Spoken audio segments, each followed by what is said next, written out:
Hello, everybody. Look at all these faces. We are a little different show tonight, which is going to be completely awesome. So we'll get started here in just a little bit. These are all veterans. Everybody on the show is a veteran, Chris. Absolutely. Yeah, absolutely. I think I'm the newbie here, guys. Got the two Cowboys and me and Chris. A bunch of nobodies. I'm a Bronco.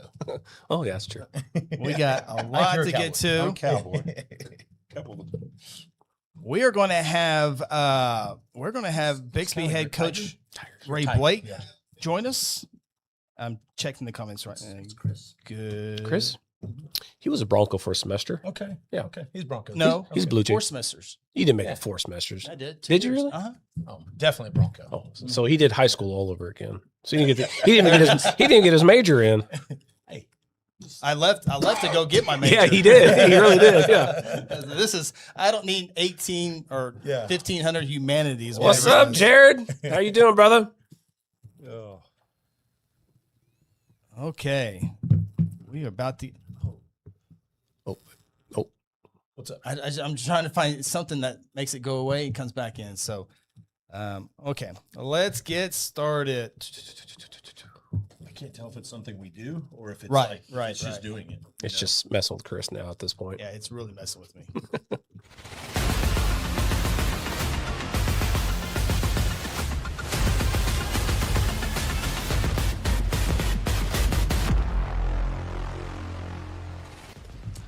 Good evening and welcome to the High School Huddle, February 2nd, 2026, week 9 of the high school wrestling season here in the great state of Oklahoma. It is crazy to think it is already February. We have a great show in store for you, and we are without the services of Phil Nichols, but Ronnie Phillips is here. The 3-time All-American Shawn Silvis and the voice. If you don't recognize him yet, the voice of state wrestling tournament is here. No, it's true. I just want to say this first, Chris. You sound so much better than Phil. I mean, it's not even close. I thought we were having an homage to Phil tonight. Oh no. We're gonna enjoy this, Shawn. We're gonna enjoy this. Okay, they don't have very often, so we're gonna enjoy this. It's got the magic voice. There's Clay Drake over here. Clay Drake, the voice. We'll talk a lot of great things with him. I'm Chris Evans as we draw closer and closer to Dual State on Valentine's Day. And you got regionals after that and the state tournament after that. So this is the month of February where everything happens here. And we appreciate you checking us out as well. Anytime you have any questions or comments, be sure to pop them up into the comment section. We will love to talk high school wrestling with you, whatever's on your mind. Sometimes your topics are way better than our topics. So we appreciate that. We can let you know here in a little bit, here in about 15 minutes or so, we will be joined by the Bixby head wrestling coach, Ray Blake. Looking forward to that, as we always, when we talk 6-8, rightfully so, Stillwater, Edmond North, but they're making a move. Bixby's making a move. A big move. It's Bixby. Yeah. So You're not surprised? No, not at all. I got millions of questions for him, so I can't wait to pick his brain a little bit. And we found out doing some research, Love brought him to Oklahoma. It's always Love, Chris. We're 3 for 3 here. Yeah. Yeah. Oh, okay. Okay. No, Let's see. You guys are complete opposite. He brought Love. I brought Love here. But why does all the love come to Oklahoma? It's just a beautiful place to be, man. Just the greatest place to be. It is. And so we'll talk about that. We had some duels, unfortunately, canceled last week due to the weather, but we'll definitely get into a lot of those conversations, and some interesting information came down today from the State of the State address. Kevin Stitt, the governor, dropped a bombshell. I talked to a couple of legislators who weren't ready for that conversation to happen. And so we'll discuss that and what it looks like and sounds like as we get ready for the politics side of athletics. So that's coming up here in a little bit as well. So big thank you. I do, and we also got this great box. My biggest question is, I know they probably sent something for Phil, but since he's not here, does he get to partake in the gifts? Absolutely not. No. Okay. No. Well, I figured you would say that. Oh, yeah. No. I want to ask the boss. You two will play rock, paper, scissors and see That's right. what's in here. But we'll open this up here in just a little bit. But It is from Coweta, Oklahoma. Ooh, so got that good logo. Absolutely. And we forgot to put our wrestling shoes on here. We'll put those up here in just a few seconds when we get Coach on the air. So, but yes, we'll be opening this up here in a little bit. Big thank you to our friends over in Coweta. Although the shipping address has a different town and it has like medical address, I'm like, and it has it says Chris Evans. And so I'm like, I think this should be from Coweta, but I don't know if my wife ordered some. I told him after the comments he made about Blackwell last week that he might want to make sure it's not laced with something. Yeah, that's true. That's true. Well, we've got stuff before on the football high school huddle, and then we thought it was from somebody, and it wasn't. So I mean, it could be from anywhere. Well, I'm excited. That's the great thing about it, though. I haven't been here for any reveals yet. Yeah. I've watched it on the other end, but we got wrestling gear, so I'm stoked. Tyler says, are you ready for the Guthrie Cushing duel tomorrow? Getting geared up. We were talking about it today. It's finally going to happen. We got snowed out, but luckily we're doing it again. I wish it was at a better venue. Our junior high is not the best venue for it, but with the way it is, it's going to work out. It'll be fun, and we will be broadcasting on GMP. Oh, awesome. Guthrie Cushing will be on Guthrie News page. Guthrie basketball will also be on Guthrie News page, and that's why Guthrie Wrestling Cushing is at the junior high. So who's going to get more views tomorrow, me and Chris or you? I don't know. Ask our Cushing friends. Yeah. That's true, yeah. That's true. That's right. True. I think we won last week. We did win last time. Okay, we definitely won last time. Last time you guys. There was a dunk fest, so it was definitely. We got a lot of views. But we've had some really good views. It just kind of depends on what's going on. Yeah. So hopefully Cushing comes on and checks out the duel. That'll help. Jared, Ronnie, did you know that Chris is moving to Cache? Oh, no. Please inform me, Jared. Please inform me. He might be going to Ponca City or to Ponca City. Oh, well. Chris has had a lot of offers here lately, guys, if you didn't know. No, Perry. Perry's where you're Perry. Yeah, oh, yeah. Perry's what I meant. I heard about that, yeah. By the way, congratulations to those Perry Maroons. Dominant as always. Dominant as always. Another dual state berth. I mean, how boring is that? Never any doubt. Never any doubt. More trophies for their trophy case. Yeah, absolutely. Absolutely. The most storied program in the state of Oklahoma. Yeah. Doing it again. What do you mean dust on the trophies? What are we talking about? Dust on the trophies. Come on. I mean, if you have to clean 50 plus trophies every year, that's pretty exactly tough. right. I'm with you. They're just busy cleaning. They can't keep up with the dust. That's right. Yeah, I got you. But Elgin and Cache was the duel that was supposed to go down last week, but got snowed out. And I know Jared was really excited to see those Bulldogs. I don't know if that's been I'm trying to find out if some of these duels that got snowed out, if they're getting I know we had Guthrie had what was our last duel going to be? Newkirk or not Newkirk? Piedmont, but Newcastle. Newcastle. But I don't think they're going to be able to reschedule that, so it's just going to be a wash. So hopefully that's not the case for some of those. Clay Drake with us here tonight. Again, he the PA voice for not only state wrestling tournament, but a bunch of cool stuff over. How did wrestling come about? Was this something since a young age? No, not it. I've never wrestled a day in my life. So same here. Just kind of fell into it. So I used to teach ag at Geary, Oklahoma. If you know wrestling, you know that Geary is kind of the heart of wrestling in Oklahoma for some people. Some people disagree, and so I got to announcing their state wrestling tournament or not state wrestling, their tournament, the Geary tournament, which is the oldest tournament in the nation.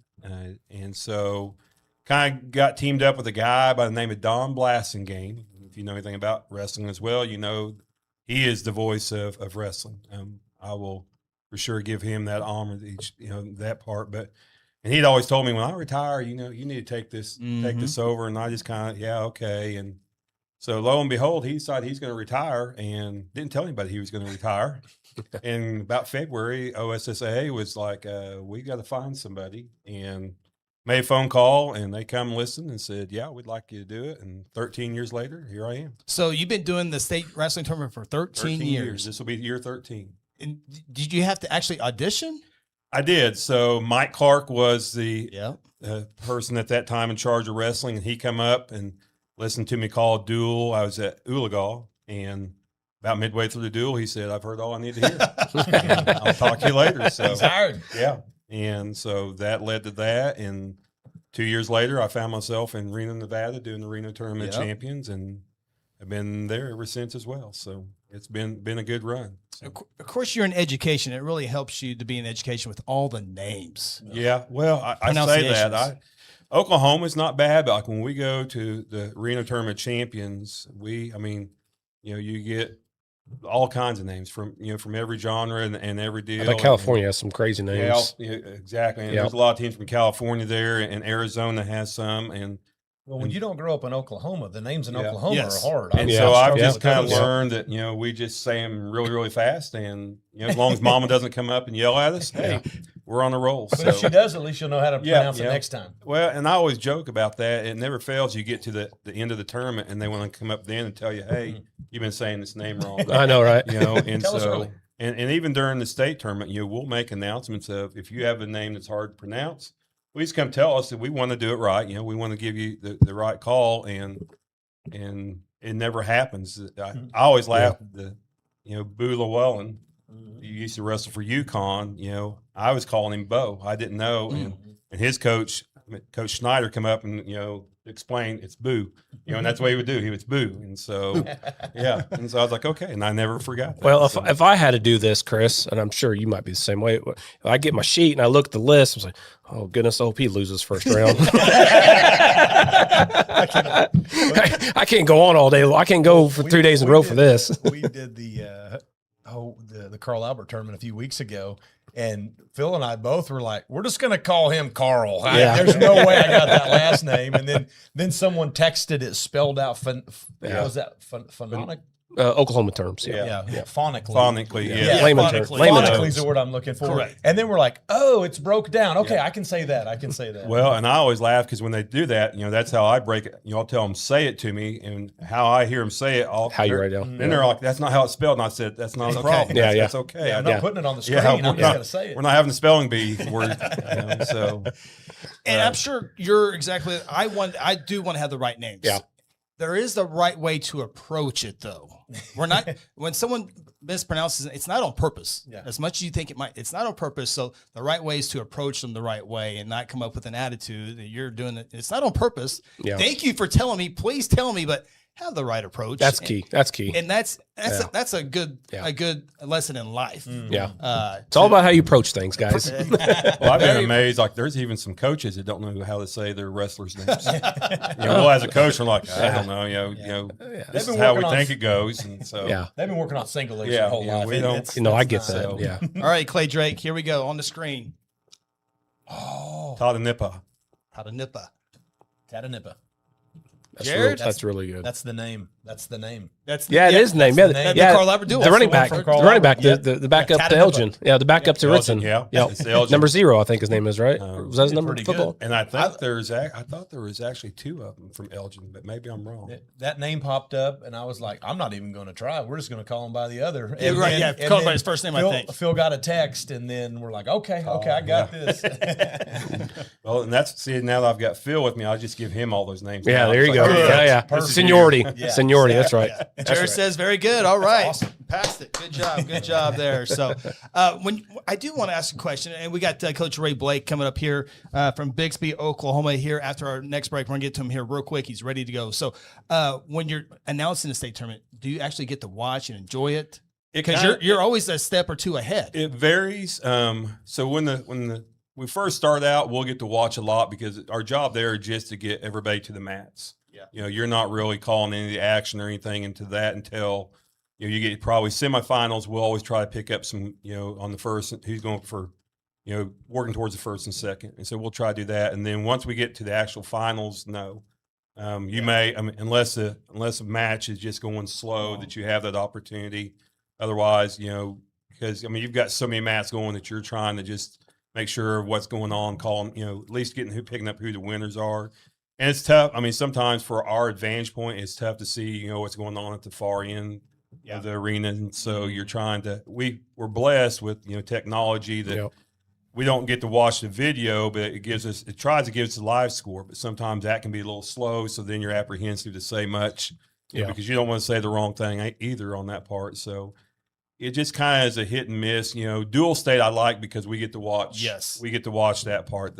We get to take that all in. But when we get to the state tournament, and the other deal is that we do so much research prior to of, who's undefeated and what, freshman, sophomore, senior, junior, are they going for 4? Are they going for 3? You're trying to kind of funnel that information and you're trying to track that as well. That it's a little tougher to to keep up with that and keep up with what's going on on the mat itself. So a lot of fun. I know you got to have the good voice for it, and you definitely have that as well. And there's a lot behind the scenes. I kind of stand back over the last couple of years and just kind of watch you do your thing. And there's a lot of moving parts to it.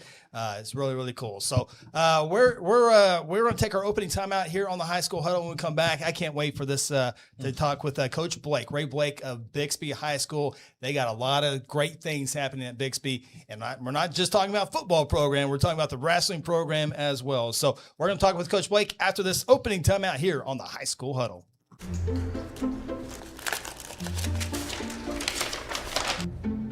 What? Mom, wake up, what happened? It's this window estimate. We can't afford this. I thought you already called Red River Windows. I know. Red River does have the best looking, most energy efficient windows. Mom, what are we waiting for? Let's call Red River. Are you ready to secure your legacy? At Black Oak Alliance, we understand that your hard work has built a future for yourself and your family. Our team of expert advisors is here to guide you through estate planning, helping you protect your assets, minimize taxes, and ensure your family's financial security. Black Oak Alliance has the experience and expertise to tailor a plan just for you. Schedule a no-cost consultation today. Visit us online at blackoakalliance.com or 405-724-6328. Black Oak Alliance, protecting your legacy. For centuries, it was a windswept prairie until the run of '89 saw settlers scramble for land and life in a newborn town as Oklahoma's territorial capital, Guthrie. Bank First is loyal to the preservation movement that reclaimed Oklahoma's first state capital. And we're loyal to the banking legacy born at the corner of First and Oklahoma streets. Bank First. Loyal to Oklahoma. Loyal to you. At Mosquito and Pest Authority, our job is to keep you pest-free. Our signature mosquito control service and pest-proof barrier 360 service ensures that you aren't bothered by mosquitoes outside or pests inside. That's right, 2 brands, 2 services, only 1 visit needed. Don't believe us? We guarantee it, or we'll come back at no charge to you. No mosquitoes, no pests, no contracts, guaranteed. Call Ronnie and Sarah Phillips today at 405-916-0471.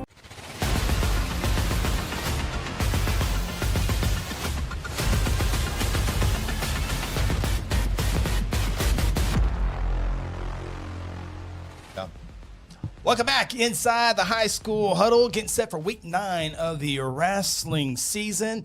Big thank you to Jared for letting us know that Elgin and Cash duel will not be made up. It was like number 4 and 4A, number 4 and 5A. That would have been fun to watch. Jared does throw a disclaimer out there that Elgin did beat Clinton at the tournament. Although that's tournament, that's not head-to-head in duel. You got help from other schools. Phil and I were wanting that free one to get back on you, but I guess you dodged a bullet there. Yeah. So we actually picked that one, and I think Jared and I went with Cash, and you and Phil went with Elgin, if I remember correctly. Yeah, Elgin's the only correct answer there, Chris. Well, I kept hearing that during the football season. Still running for office down there, Chris. I'm still working. All right. Hey, a reminder about the High School Huddle. Be sure to subscribe to our YouTube page. We certainly appreciate that. That is our homepage. We're also on Facebook. We're on Instagram, TikTok, Twitter. Be sure to subscribe to all those. We certainly do appreciate that. All right, we bring in the head coach of the Bixby Spartans, Coach Ray Blake, as his Spartans will have a big run, we think, here in a couple weeks at the Dual State. Coach, thank you so much for joining us here tonight, and I hope everything is going well for you. It's going great. Happy to be here. Thanks for having me on. Absolutely. Well, Coach, I read up on you a little bit, and we've had a couple of coaches on here this year that came to Oklahoma because of love, and it looks like you're in that category as well. You talking about my wife or wrestling? I'm kidding. Hold on. You answer that. Yeah, you answer that yourself. That's all you. So I grew up in Illinois on the south side of Chicago, and then I went to college out in California at Stanford, and I stayed out there and coached for 14 years afterwards, and met my wife while I was out there. So she was a Westmore grad. played softball and did a few other sports there. And then she played softball at Stanford. So, but she came from a wrestling family, being from Oklahoma. Her dad was a wrestler, uncles were wrestlers, all that type of stuff. Her dad was actually one of the first junior high all-state champions in that very first year. I just saw his name on the website when I was registering our kids earlier this week. But yeah, so we spent a long time on the West Coast. Was coaching out there for a long time, and then my last year at Stanford. Long story, but they went through. It was a COVID year. Tried to drop the program. We fought for 10.5 months to bring it back, and fortunately we were successful. But that made for a good time to transition out and do something else. And we kind of always saw that we were going to end up somewhere else raising our family. We have 3 boys of our own. So we always kind of figured we'd settle back in either Oklahoma or Illinois. And my wife, she was already working remotely she's an attorney. She was already working remotely for a firm out here in Tulsa. So we made the decision to move out to here. And then I had to decide what I wanted to do. And the timing just worked out where Bixby had an opening for coaching wrestling. And I decided I still love coaching and wanted to do that, and got hooked up, and the rest was history. Got tons of wrestling questions for you, Coach. But I want to ask one thing. What was the biggest thing moving from California to Oklahoma? The weather, the food. What were some of the big differences for you? Everything. There's a lot. Obviously, great people, both places. You know, we had great connections out there, and the weather. Obviously, I miss it. I'm not gonna lie. Yes. Every time I've gone out and visited a few times, and each time we get off that airplane, it's like, oh man, I forgot about this. But the pace, of life is a little bit different, a little bit slower. For us, it's much better for our family. You know, when I was out there, I was traveling, you know, probably 2 out of every 3 weekends all year long. And especially having a family, we get to spend a lot more time with them, you know, in my current role. Being closer to family is great. You know, grandmama lives 10 minutes away and watches the boys all the time. And then just a lot of down-to-earth people, you know, out here that have really come to enjoy it. I'm certainly you didn't have any duels canceled due to snow and ice when you're in California. So. Well, Phil's not here, so I gotta put a story in here before I ask my question, if that's okay. Ronnie said I could. Absolutely, yeah, go ahead. No. So it's a funny thing. I came to Oklahoma to wrestle at 165 pounds, about the same time you were in college wrestling at 165 Shawn, pounds. I remember your name. My wife plays college softball. That's where I met her. I moved to Oklahoma because of her. I was a Kansas boy, moved to here because of her. I've got 3 sons. But my question is, you still look like you're near 165 pounds. And this is a very slim-fitting shirt. I am nowhere near 165 pounds. How have you stayed in such good shape? You look great. Well, first, we need to hang out. It sounds like we got a lot. Yeah. But second, I'm not near 165 pounds now. I cut way too much weight. So funny story about me is I was a super late bloomer. So I didn't hit puberty till I was 17, 18 years old. And so all throughout high school, actually, in my weight classes in high school were 103, 103, 103, and then 112 as a junior. As a senior. Wow. And then from the start of my senior year of high school until the beginning of my freshman year of college, I grew 6 inches, and then slowly started to fill out. So I was recruited to be a 125 pounder, like a career 25 pounder in college. And then I showed up, and this was before, you know, flow wrestling and all that type of stuff. You know, coaches didn't have tabs on, you know, where, you know, seeing you consistently. So I went out to Stanford in the fall of my senior year of high school at about 5'5" and 115 pounds. And then I showed up in the fall of my freshman year of college, and I was about 5'11" and 145 or 150. And they were like, "Who are you? And what did you do with our recruit?" So I never touched 25. And I slowly filled out, but I cut too much weight my senior year. You know, I was probably about 185, 190 and lean before the season. I don't know. It was way back when I thought you had to cut weight to win wrestling matches. But I'm about 2 bills now. But also I was coaching college up until 5 years ago. Yeah. And I was an assistant coach and you got to work out with guys. Yeah, that's part of your run that duty. room. Yeah. Yeah. Yeah. And I always used to tell people, though, the old Dazed and Confused line, one of the worst things about coaching college is you get older, they stay the same age. That's right. That's right. I have a son wrestling in college right now, and I get it. I used to be a lot better. Or I thought I was a lot better than I am. It's rough. Yeah, my head coaching duties have kind of transformed my body a little bit over the last 5 years, but I'm not too far away from where I was before. So what about, walk us through your guys' lineup. Kind of what are we looking at for coming into dual state and state wrestling? Awesome. So we're talking about the boys team, right? Yes. I always tell our kids that our lineup's not set until the week before regionals. And so that's true. But what I can do is kind of walk through where guys have been and who's been kind of emerging. So right now, kind of starting from the bottom up, Lane Collette's been wrestling pretty consistently for us at 106. Freshman, we've got another freshman in there, Gabe Tariquez, who's been wrestling and doing really well. They both had some success. Lane's been a little bit more consistent, at least in their head-to-head matches and all that. So he's emerged, and he's done a great job for us. I think he's maybe 27-5 or something like that throughout the season, and he's ranked in the top 3 or so in the state.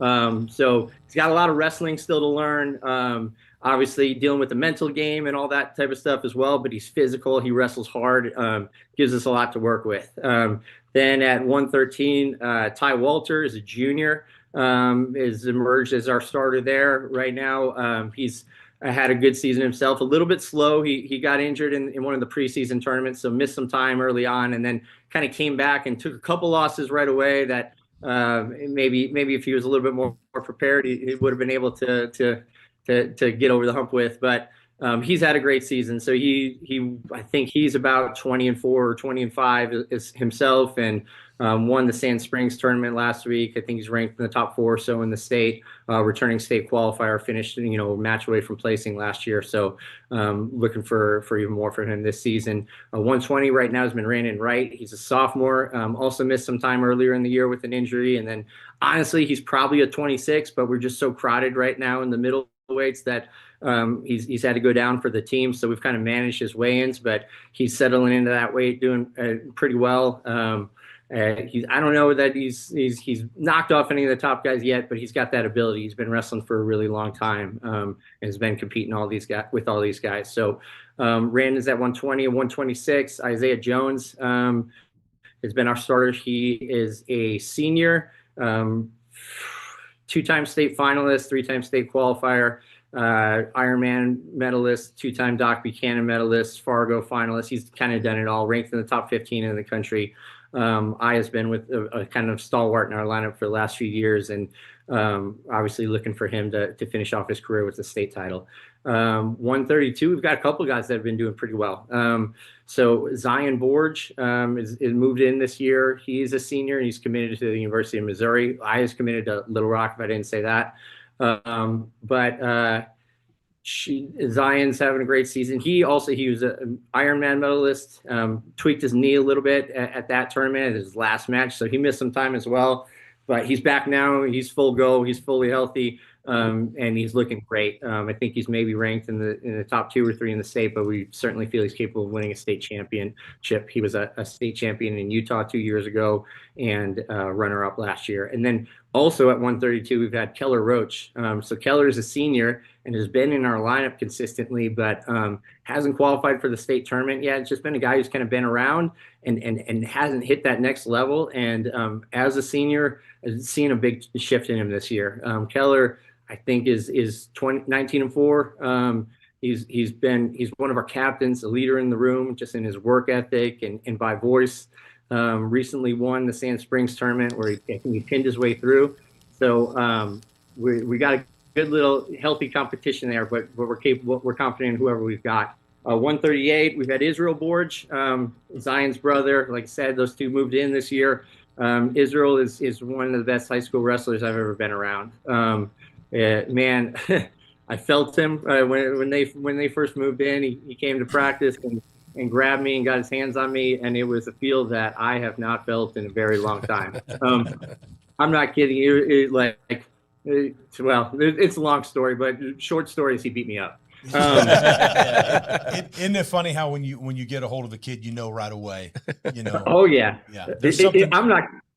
Yeah, when he touched me, three seconds into it, I was like, "Oh crap, I'm in over my head right now." Yeah. But you probably loved every minute of it. Oh, it's great. This guy's on my team. I remember telling the team after practice that day how fired up I was. That I just got my butt kicked by a high school kid.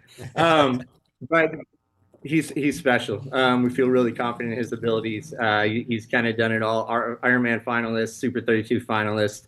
I think he's ranked 3rd in the country right now, and we certainly feel he's capable of being number 1. 144, Gabe Blankenship is a senior, returning state medalist. He was 4th at 138 last year.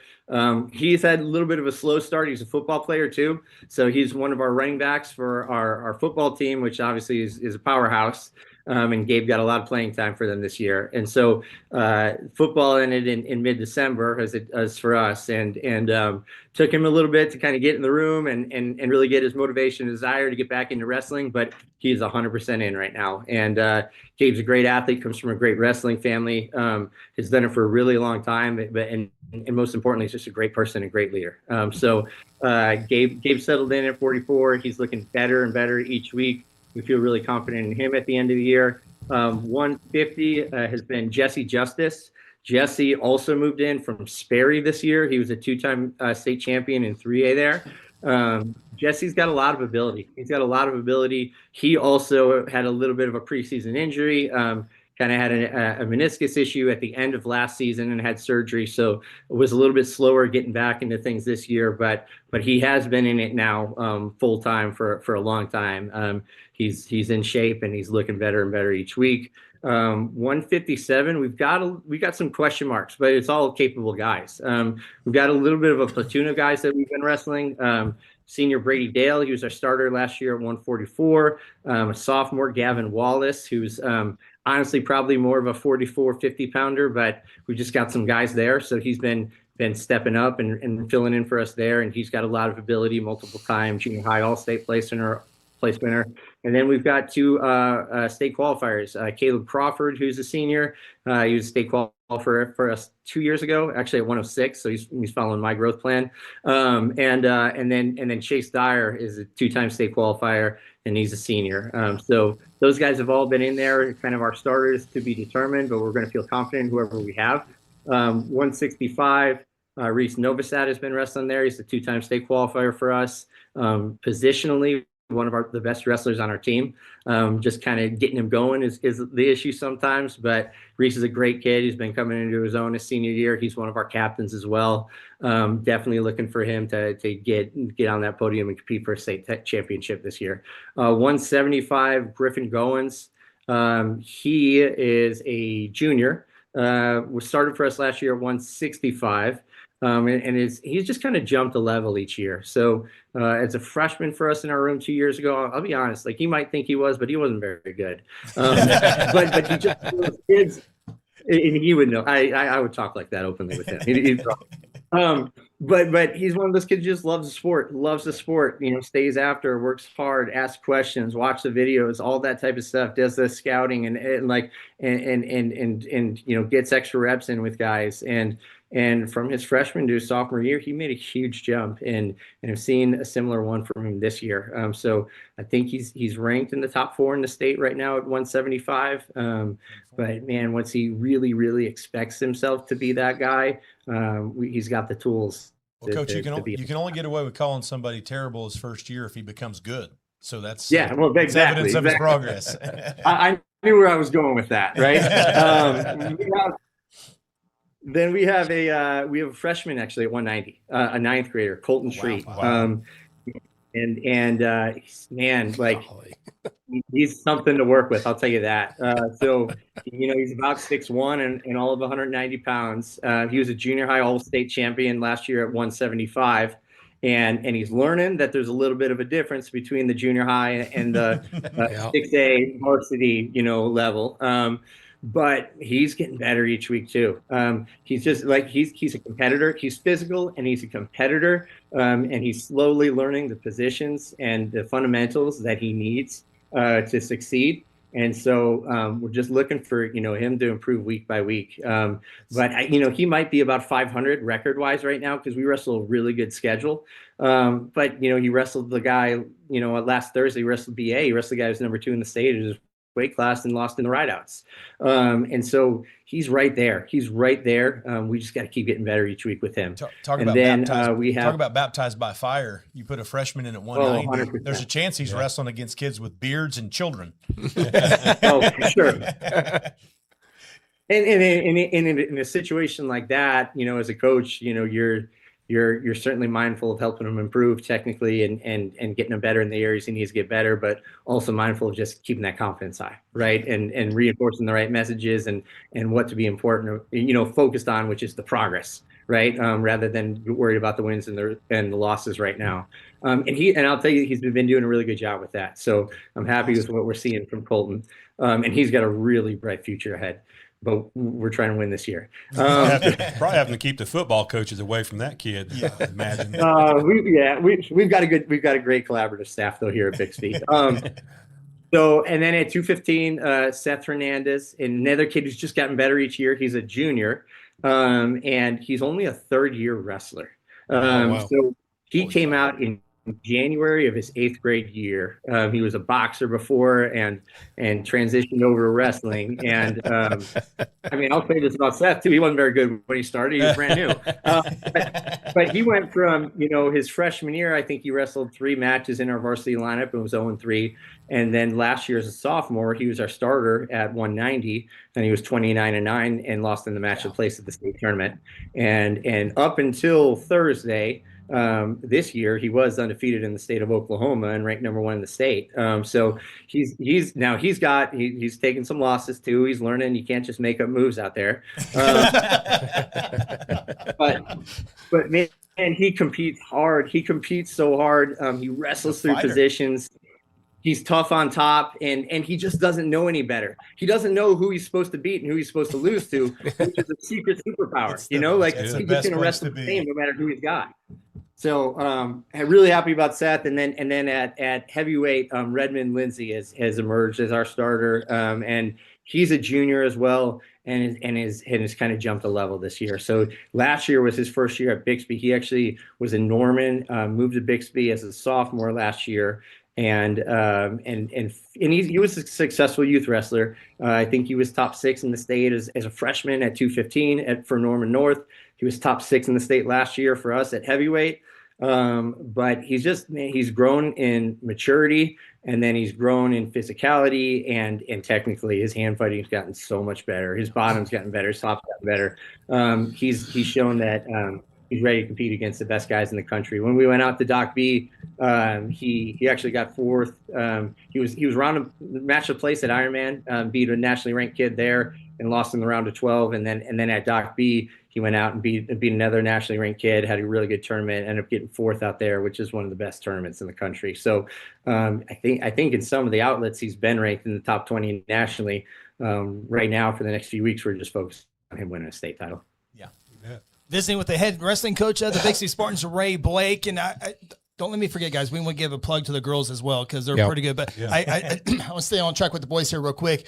Great weekend for your squad. You got a lot of great wins on your schedule already, but a big win over in Blackwell. And Isaiah Jones had a couple of nice things to come away with that, with the 100th career victory and also an outstanding wrestler achievement. Yeah. So we were at the Big Four last weekend. It's a one-day tournament at Blackwell. And it's a great tournament. End of the year, there's not a ton of teams. So this year there were just 8. In the past, there have been up to 12. But this year, I think with weather and some teams having to reschedule some things, we had 8 teams. But, there was us and there were, I think, one other 6A school, Deer Creek.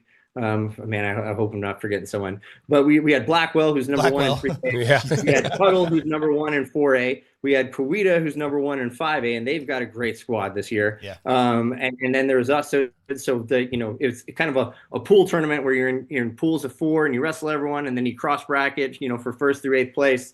But you get a lot of matches, and they're all good kids. So we certainly got tested. I was really happy with the way our kids wrestled. We wrestled BA the Thursday before that. And that was a great duel for the fans. It was not fun for me as a head coach.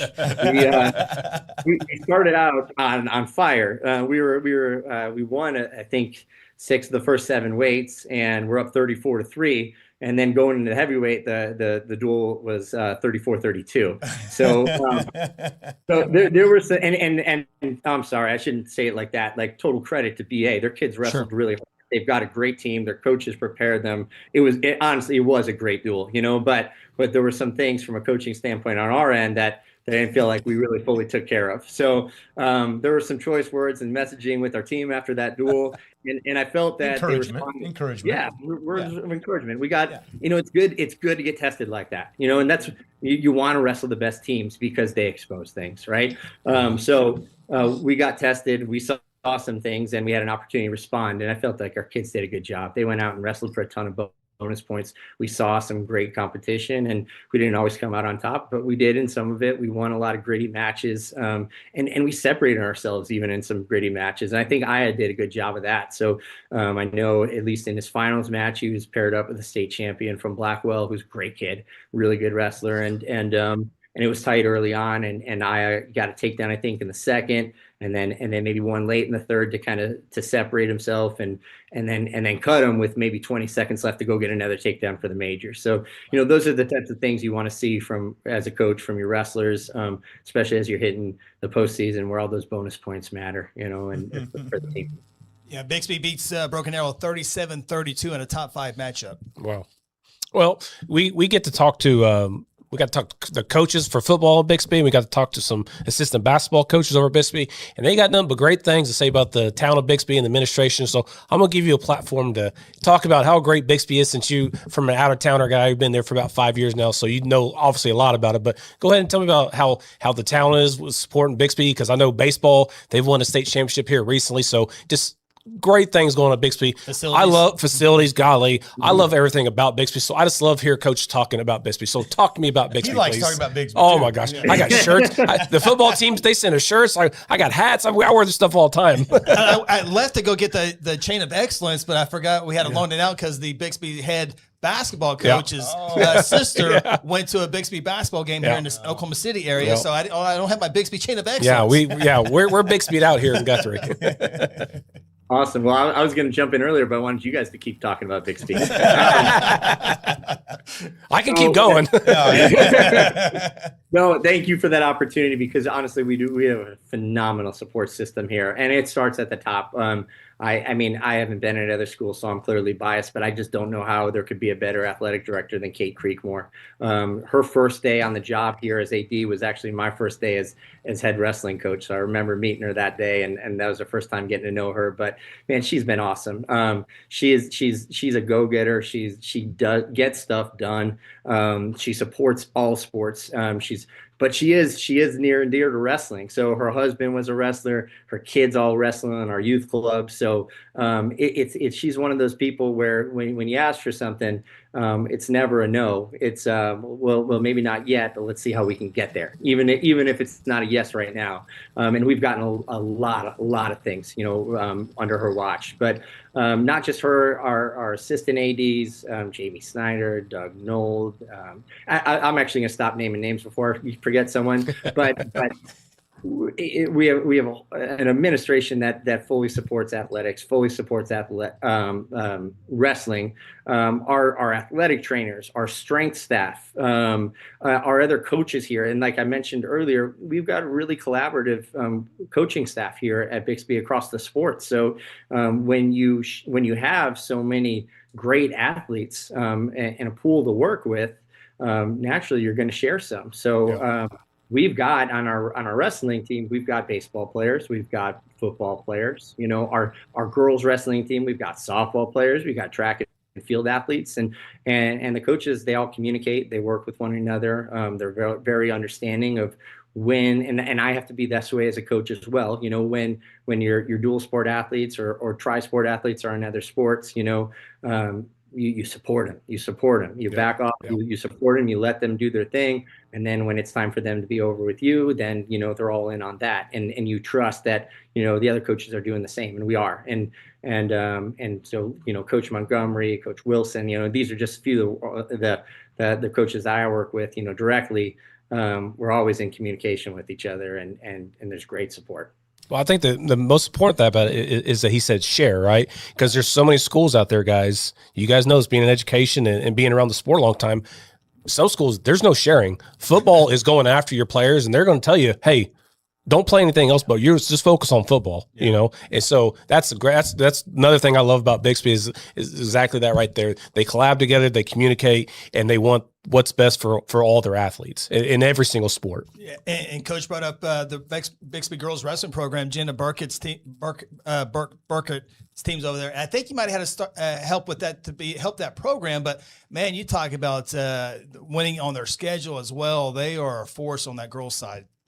Yeah, 100%. So, so my role here actually at Bixby. So my first year here, I was actually the head boys coach and the head girls coach and the wrestling programs coordinator. It's kind of like a little bit of let's say a minor AD role just for the wrestling programs, high school and junior high, boys and girls wrestling. And it was pretty clear in that year that if we were and we only had 4 girls. So we had 4 girls in our high school team, 3 girls in our junior high that year. And I'll tell you what, we had some good ones. We finished second in the state tournament with just 4 girls. But they were real good. in terms of doing it right, and growing the sport, I knew if we were going to do it right that we had to kind of divide and conquer. So again, talking about the support from our administration, it was, hey, we need a separate coaching staff, we need separate stipends, we need a separate room, training facility, all that type of stuff to really grow this sport. And it was immediate yes. And so that at the end of that first year, we hired Paul Mayfield as our head coach, had a couple assistant coaching stipends. And the girls got their own room, and we went from, did a little bit of recruiting, we went from 4 to 40. And you just kind of haven't looked back. And so Paul was a head coach for 3 years. At the end of last season, he stepped down to become the head coach at Murray State University. He started a junior college program right near kind of his hometown. So it's a great opportunity for him and his family. But man, we had the right answer kind of waiting in the wings. So Jenna had just come over and was finishing her first year as an associate head coach. So Jenna Burkett is, multiple time world team member, world bronze medalist, U.S. Olympic alternate. She has been competing for the WCAP, our world-class athlete program out in Colorado Springs for a long time. And so she had just been finishing her first year. We got her over here. She's a leadership teacher. She's killing it in everything she's doing. But she was such a natural fit to fill in and take that role, and she's done a phenomenal job with it and hasn't looked back. So over the last 4 years, I think our girls have won 1 state title, have finished state runner-up each of the other years, and are certainly up in the running there again this year. Coach, did you guys go out and find her? Was she in the area? Yeah, so she wasn't. There were some mutual connections that she had expressed an interest in kind of, wanting to retire competitively and get into coaching. And she had talked to some of her friends who also happened to be some of our friends. And then we found out and started having conversations. Yeah. Well, that's awesome. And I know tomorrow, I think I saw in-school duel. How cool is this? 1:30 tomorrow. That's California. With I say Sand Springs. Charles Page. He calls him Charles Page. I don't know if we need the second school to start in Sand Springs so we can have like one true name. It's a long story, Coach. I won't bore you with it, but in-school duel, I would certainly think that will be crazy. A lot of happy students. Sounds tomorrow. amazing. Yeah, it's awesome. First, that is something I've got to still learn as a non-Oklahoman. Sand Springs and Charles Page confuses me. I mean, it says Charles Page on the school, Chris. It literally says it on the school. Charles Page High School. But so tomorrow, our boys are going to wrestle Sand Springs. Our girls are actually going to wrestle Jay High School, and we're going to do it during the 5th hour at the high school. All 10th to 12th graders are going to get released from their class and come to the gym. So we'll have about 1,200 students there. Obviously, on top of, parents and other fans. We'll have, our pep band there. We'll have our cheerleaders there. We'll have, our student, chanting leaders there and all that. And it's just an awesome way to showcase the sport. We did it 2 years ago, and it was just a phenomenal hit. The energy was so loud. And for our kids, too, as a high school wrestler, you don't always get to wrestle in front of crowds like that. And not only that many people, but high school students who are rowdy and fired up. And the so, student section is the crowd, the whole crowd. Exactly. So they're going crazy for the takedowns, for the mat returns, for the falls, all that type of stuff. It gets our kids fired up and gives them a little bit of reward, especially at the end of a long season, something really to look forward to and have a lot of fun with, but it also showcases the sport. When we did it 2 years ago, I can't tell you how many teachers and administrators and even other students came up afterwards like, that was awesome. I totally forgot, either I had never seen that or it's been a long time since I watched that, and that was great. When's the next one? So it should be a lot of fun. We had the tournament during school here in our hometown, and I called up there. My son texted, goes, "Hey, can I go watch the thing?" I said, "You got to check me out." I said, "I got to check you out to go watch wrestling." He's like, "Yeah." So I called up. My wife called up there and goes, "Hey, I need to check out Connor. He wants to go watch wrestling." She goes, "Well, if you check him out, he can't go watch wrestling." I said, "What?" So I called up there and I say, check my son out. And I called Connor. I said, "Hey, just sneak in there." I mean, it's crazy. Yeah. You want those kids there. Now, is that going to be broadcast, that duel? Yeah, I think it is. It's going to be streamed through KREF. Okay. Or KREF, awesome. sorry. KREF, yep. Now that'll be that. Yeah, I say that's a California thing. I see that on Flow sometimes. They'll post, they go around and find different duels, and those in-school duels are always the craziest thing because, like you said, the kids, they're just everywhere. They're out of school. They're having fun. It's just a great environment for wrestling. I think another thing, that could be a possible recruiting tool right there. Absolutely. Absolutely. Hey, I want to go do this. Especially on the girls' side. It's because it's not, they see that and they're like, holy cow, I want to be a part of that. I mean, what a great recruiting That's tool. great. Yep. Yeah. Then we'll have the boys and the girls side by side, in front of the entire school. And we'll kind of hold the matches, we'll make sure the girls are going as the boys are going, and we kind of stay on pace with each other and all that. But you're exactly right. A big part of it is just showcasing the sport and putting a spotlight on it and potentially getting, new kids interested in it. Well, as expected, this went extremely fast. And, Coach, we appreciate your time here on a Monday on a busy, busy week for you and a busy month for you as well. Certainly appreciate it. And I know a lot of people out there talking Stillwater, Edmond North, Bixby's in the conversation. You guys went up against Stillwater, 41-25 setback there. But you've gone against some of the best to get you ready for those 3 weeks. Oh, 100%. So, and I'll tell you, when we wrestled Stillwater, it was December 16th. We were both coming off the Ironman. Yep. We were missing some guys, had some guys not back from football. They were missing some guys too, or had some guys just coming back from football. So, I'm glad we got that dual win, but I don't feel like it's going to be indicative of the next one, either way. But I like us flying under the radar. Keep talking about Stillwater. Right. We popped up rankings before we came on here, and I saw Wrestle has you guys ranked above Edmond North right now. And I looked at Chris and I said, we got someone in the conversation. Yeah. And now I'm looking at your demeanor, and I don't think you're surprised at all. I think you're excited about the state tournament. I think you know something we don't know, Coach. Coach, don't answer. No, you're done, Coach. You're done. This interview's over with. Coach, man, thank you so much for talking. Really hope to get to meet you over at Tulsa Union and at the OG&E Coliseum. I bet you're excited. Cannot wait till the semis in 6 days. I know. It's gonna be great. The State Fair, the old Jim Nork Arena was great, but I bet you're really looking forward to the brand new, cleaner facility. I think we all are. Yeah, we'll see. And I know the junior high All-State's going to be there this week, so I'm going to have to go over and scout it out a little bit. Yeah. Awesome. Coach, thank you so much. Best of luck the rest of the season, and we'll talk soon. Appreciate you guys. Thank you. Yeah. Thank you. We'll see you.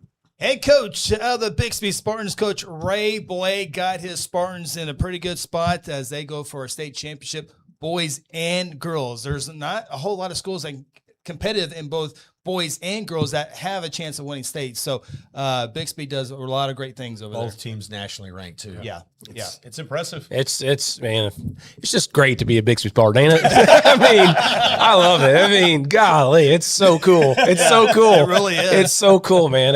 And again, every coach we've ever talked to in any sport, man, they're so great. I mean, they got guys like him, big time Stanford University, and then the women's coach. I mean, and Lauren Montgomery, everybody knows about him.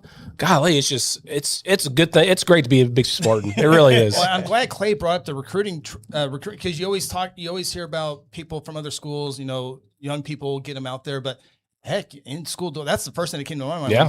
I mean, that's just it. I mean, there's a kid sitting there going, I could do this. Yeah. And they jump in that wrestling room, and next thing you know, man, this is the kid we've been looking for to be part of the team. Yeah, I mean, turn. they got one of the things that we've done here that I think has been really helpful to build our program has been, we're trying to make the duels fun. We're trying to make them exciting, but on those Thursday night duels, our little league doesn't practice. We go to the duels to support the team. But what it does is it excites those little kids gets them because fired they want to be like those other kids. They want to be in that fanfare. And they bring their friends. the And kids next like thing it, but I mean, my kid loses a day of practice. So I mean, I'm not that happy about it. I mean, I only get 3 days a week, and the boys play. I got to miss a Thursday.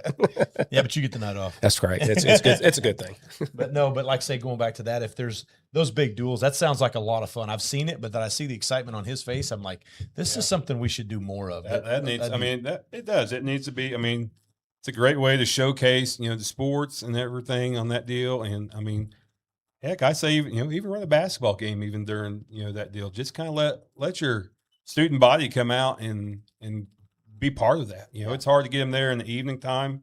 Most wrestling tournaments I've been to or duels I've been to, it's hard to get people to come back out, at 6 or 7 o'clock at night. So put it out there, and I say let's wrestle, let's get it happening, and let those kids, let that, like I said, the band's there, the cheerleaders are there. I mean, it's everything and anything. And they got dudes in that hallway that aren't even playing sports. Yeah, let's get rowdy and have some fun. Absolutely, sounds like a good time. Yeah. You look at Bixby boys; they beat Union, they beat Mustang. I mean, pretty handily. And those, Mustang's good. Lost, dropped. Mustang's really good. 16 point to Stillwater, but Deer Creek beat Glenpool, beat Jinx, Sapulpa, Owasso, Salina, Broken Arrow.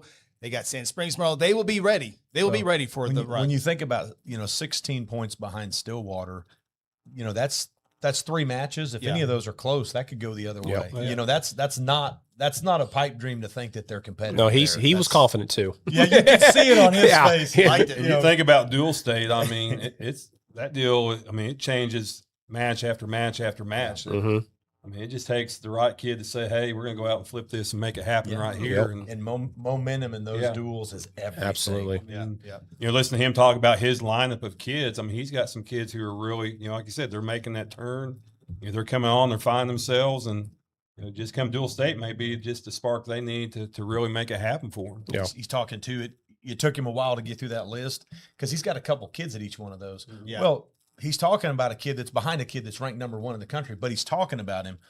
Well, that might be the 2nd or 3rd best kid in the state that's not going to get to go to state. Mm-hmm. But that practice partner for that number 1 kid is going to be phenomenal. Ready. So it's like they're going to see competition, but every day in the room is competition. Is competition that's at a very high level. That I wanted to ask him about what the environment is like in the room. I mean, it sounds like it's pretty hyped and pretty action packed. But I mean, just listen to him talk about that. I mean, it's got to be dogfights. Like he said, nobody's really set. That there's that kid that could be the practice partner. Iron sharpens there again, iron. he's going to have a chance to say, "I'm going to make a change today and step up." These conversations we're having with these coaches, I think I might want to go to practice more than I want to go to the duel. Like, can I just sit and watch practice for a little bit? No, stream the practices, please. I'll take some notes, and it'll just be a good time to watch. Well, Coach Blake wants us to talk the next 2 hours about Stillwater and Evan North. We will not do that. We do ask for your questions and comments. We do want to pop those up, and we thank you for putting those in there. Bill says, watching over on Facebook, we do it live over there as well. This is fantastic hearing from coaches and join them at a relaxed time.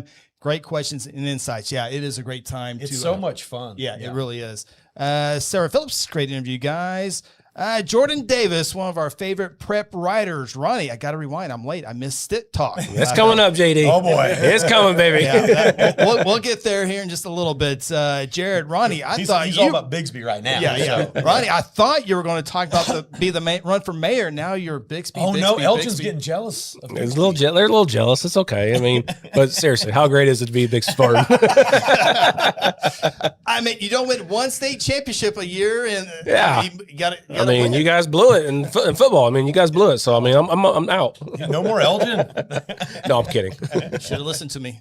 All right, we're going to take our next time out here on the high school huddle. We still got a long way to go. Come back. We're going to open up this box of goodies from our friends over here from Coweta, see what they sent us, and we're going to come back. We're going to talk a little bit more wrestling, and also a little news came down today. Some information came down from the governor wanting to get rid of the OSSAA. Pretty blunt, too, about it. We'll talk about it here on the high school huddle. For centuries, it was a windswept prairie until the run of '89 saw settlers scramble for land and life in a newborn town as Oklahoma's territorial capital, Guthrie.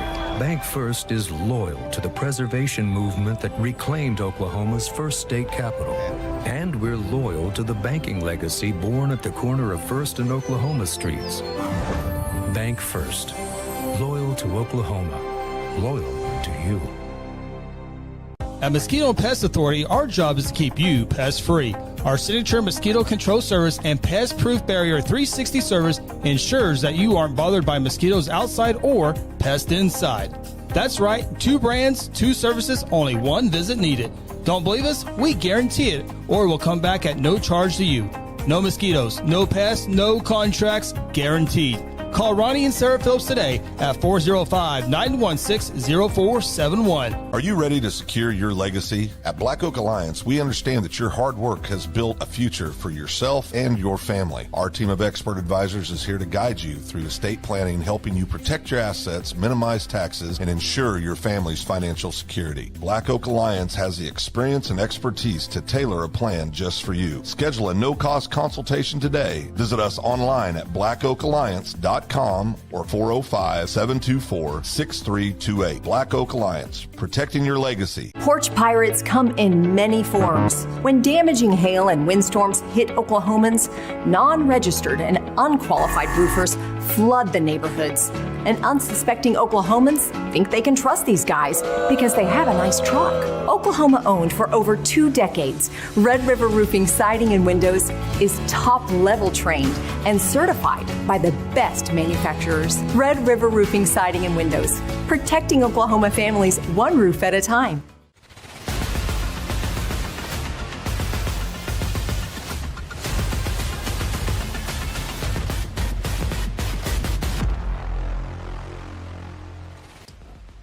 Welcome back inside the high school huddle. Ronnie Phillips, Shawn Silvis, Clay Drake, Chris Evans with you. Glad you're with us on this Monday night. I know a lot of people catch the replay as well, and we appreciate you as well. Well, big thank you again to Coach Ray Blake of the Bixby Spartans for visiting with us here in this evening, and we'll definitely make that podcast separate from this show as well. Which is a reminder, if you want to listen to the show because you're at work or traveling, you can find us on Spotify or Apple or wherever you get your podcasts. So be sure to download that. I know those numbers are good, so it's worth doing over there. So I know I love listening to the audio podcast. In fact, I learned more. I'm listening to the coach, and I'm listening to what he has to say, but I sometimes I'm not processing. But you're producing a show at the same time, so there's that. But I always get to listen in my truck, and it makes my truck ride go a lot faster. We were just talking about that, but I'll go back and do the same thing. I love to get these nuggets from the coaches, and it's like, oh, if we interview them again, I want to talk more about this. And the logo looks really good on the screen. It does. Pop.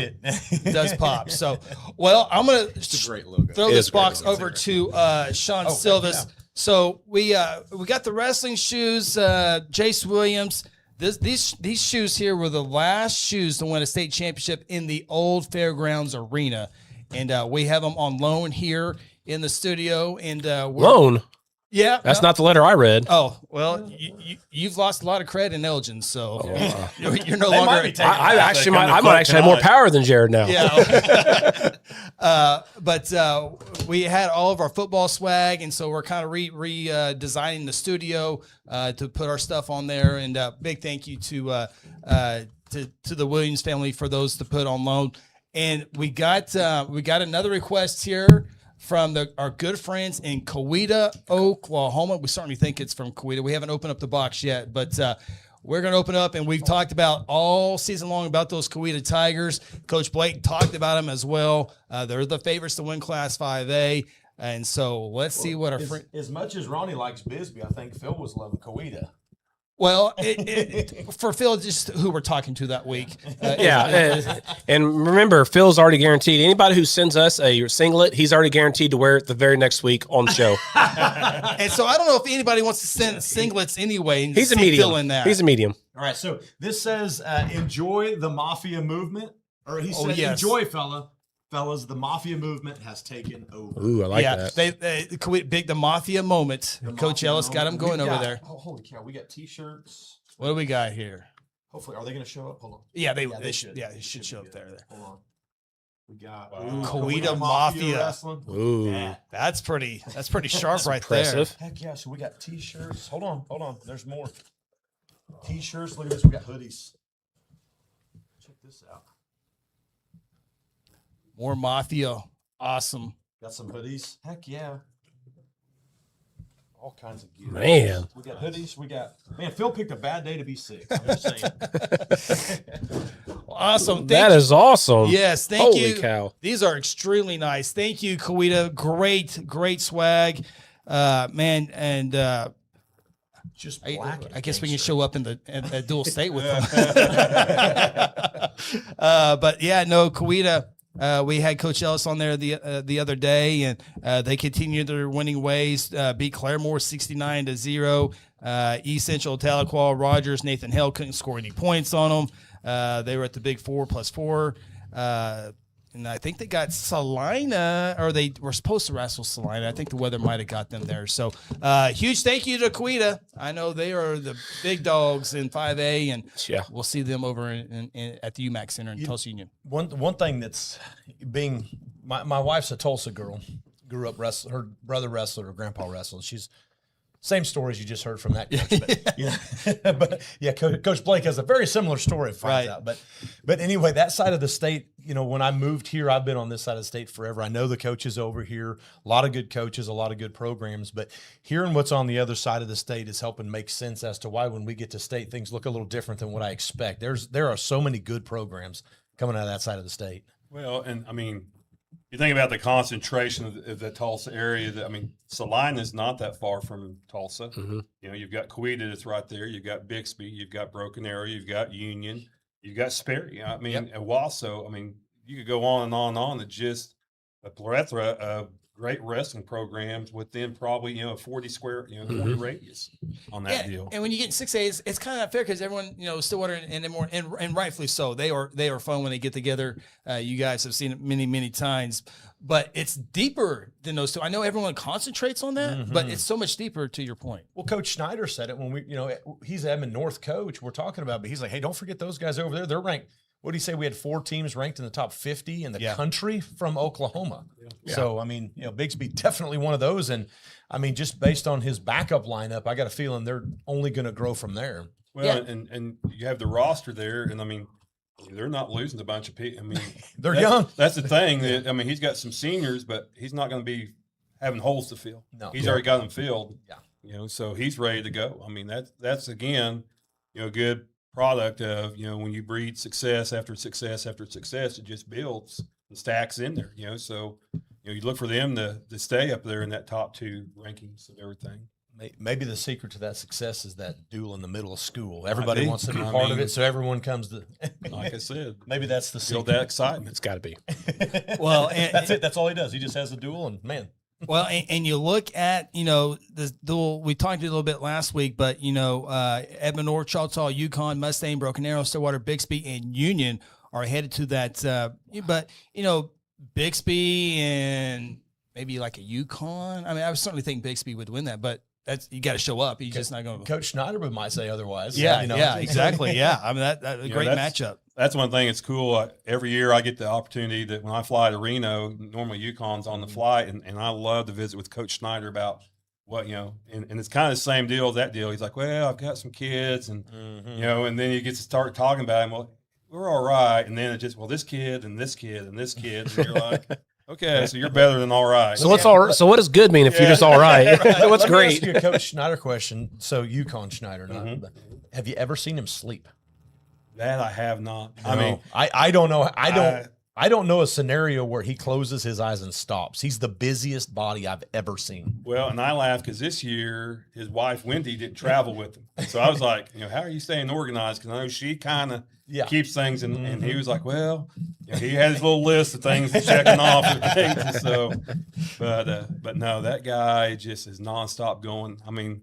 And just, I love Coach Schneider. Both of the Coach Schneiders are just friendly as can be. Oh, yeah. I mean, those guys they'll sit there Salt to the earth. Talk to you, and just make time and have conversations. And I love how they just watch them on the airplane with their kids, and they make sure their kids are respectful. They make sure that they represent UConn, and they represent the school they're with. If the kid need to move out of a seat for somebody to sit down, man, it wasn't an option. It was boom, they were gone. We got on a bus full of people. Those kids popped up, let people sit down. So there again, you're not only teaching them great wrestlers, but you're teaching them to be, great stewards in life. And that's what I love to see as well, that they're pouring into them, not just for the sport, but to be great, in life and be successful on that part. No doubt. And if we get like a 4 or 5 Broken Arrow Mustang first round duel, how good is that? It's again, go back to the story, rightfully so, nationally and all that, but Broken Arrow Mustang first round. UConn, Bixby possibly first round. It's good. It's going to be hard to watch everything you want to see. 6A dual state is going to be, phenomenal. Again, I'm not going to discount even 3A. I know Blackwell, and Blackwell's a great program. Don't forget Perry. Well, we've got your boys coming in on the backside. But I was going to say, Marlowe, you cannot underestimate Marlowe and what they will come in and they're going to fight. Yeah, I promise you that. They've got something to prove. They've got something to. That title's escaped them, and they're hungry. Yeah, for sure. So and Salina, I know maybe not this year, but it's going to only get better. They've got a coach there that knows how to win and has done it. And has done it. Yeah. So what he accomplished at Collinsville, he's going to bring that over, and there again, much respect to that coach. Again, that's what I like. All these coaches.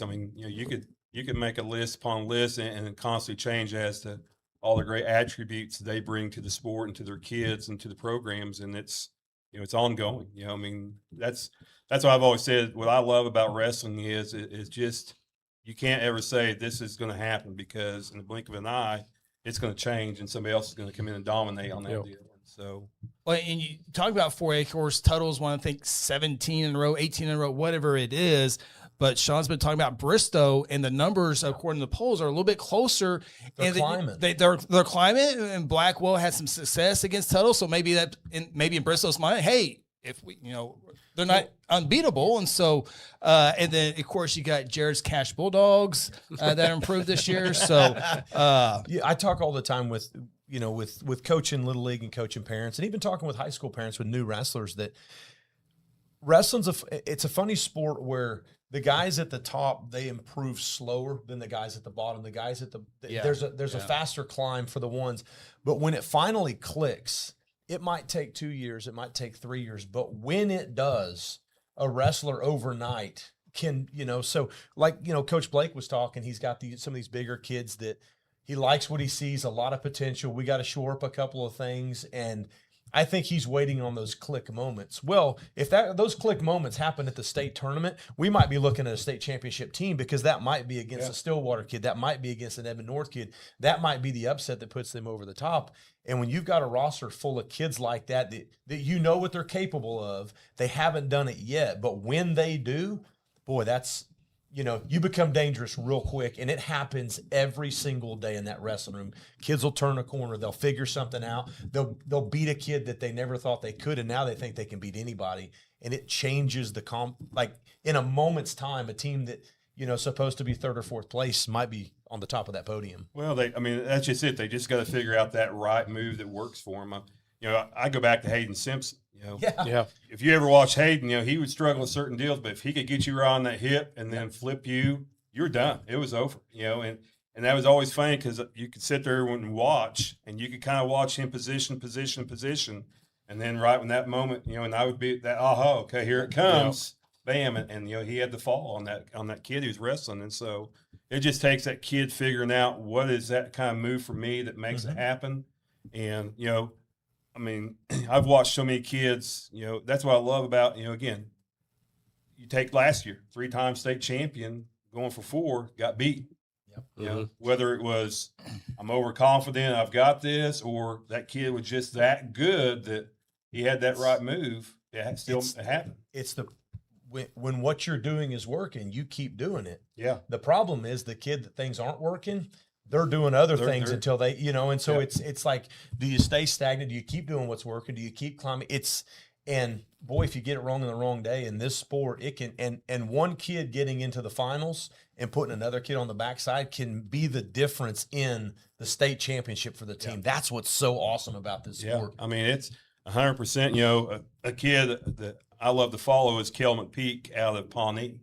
And, going to Henderson State. He's signing this week. Yeah. And so, past 2 years he'd been and he got beat, and he get frustrated. And I'm like, don't get frustrated. This is where you need to be. You're learning. And from the first year to the next year, he improved. And I look for him to win the state title this year. I think it's going to find a click of he's been there twice. He knows what it's like. He knows the pressure. He knows everything. So now we're just going to go wrestle. Was it a Perry or Blackwell kid that got him in the finals? Blackwell. Yeah, boy, that guy. And that was a tough. Oh my gosh, one of the best kids in the state. Yeah, absolutely. It was. He's so it was, good. I think, going for a 4-time on that deal. And like I said, there again, you hate to lose, but there's no disgrace to lose to that. That's just. And to be on the mat with somebody in that caliber only tells you where you're trying to get. Yeah. And if you never go out, if you're not in those situations, you don't know.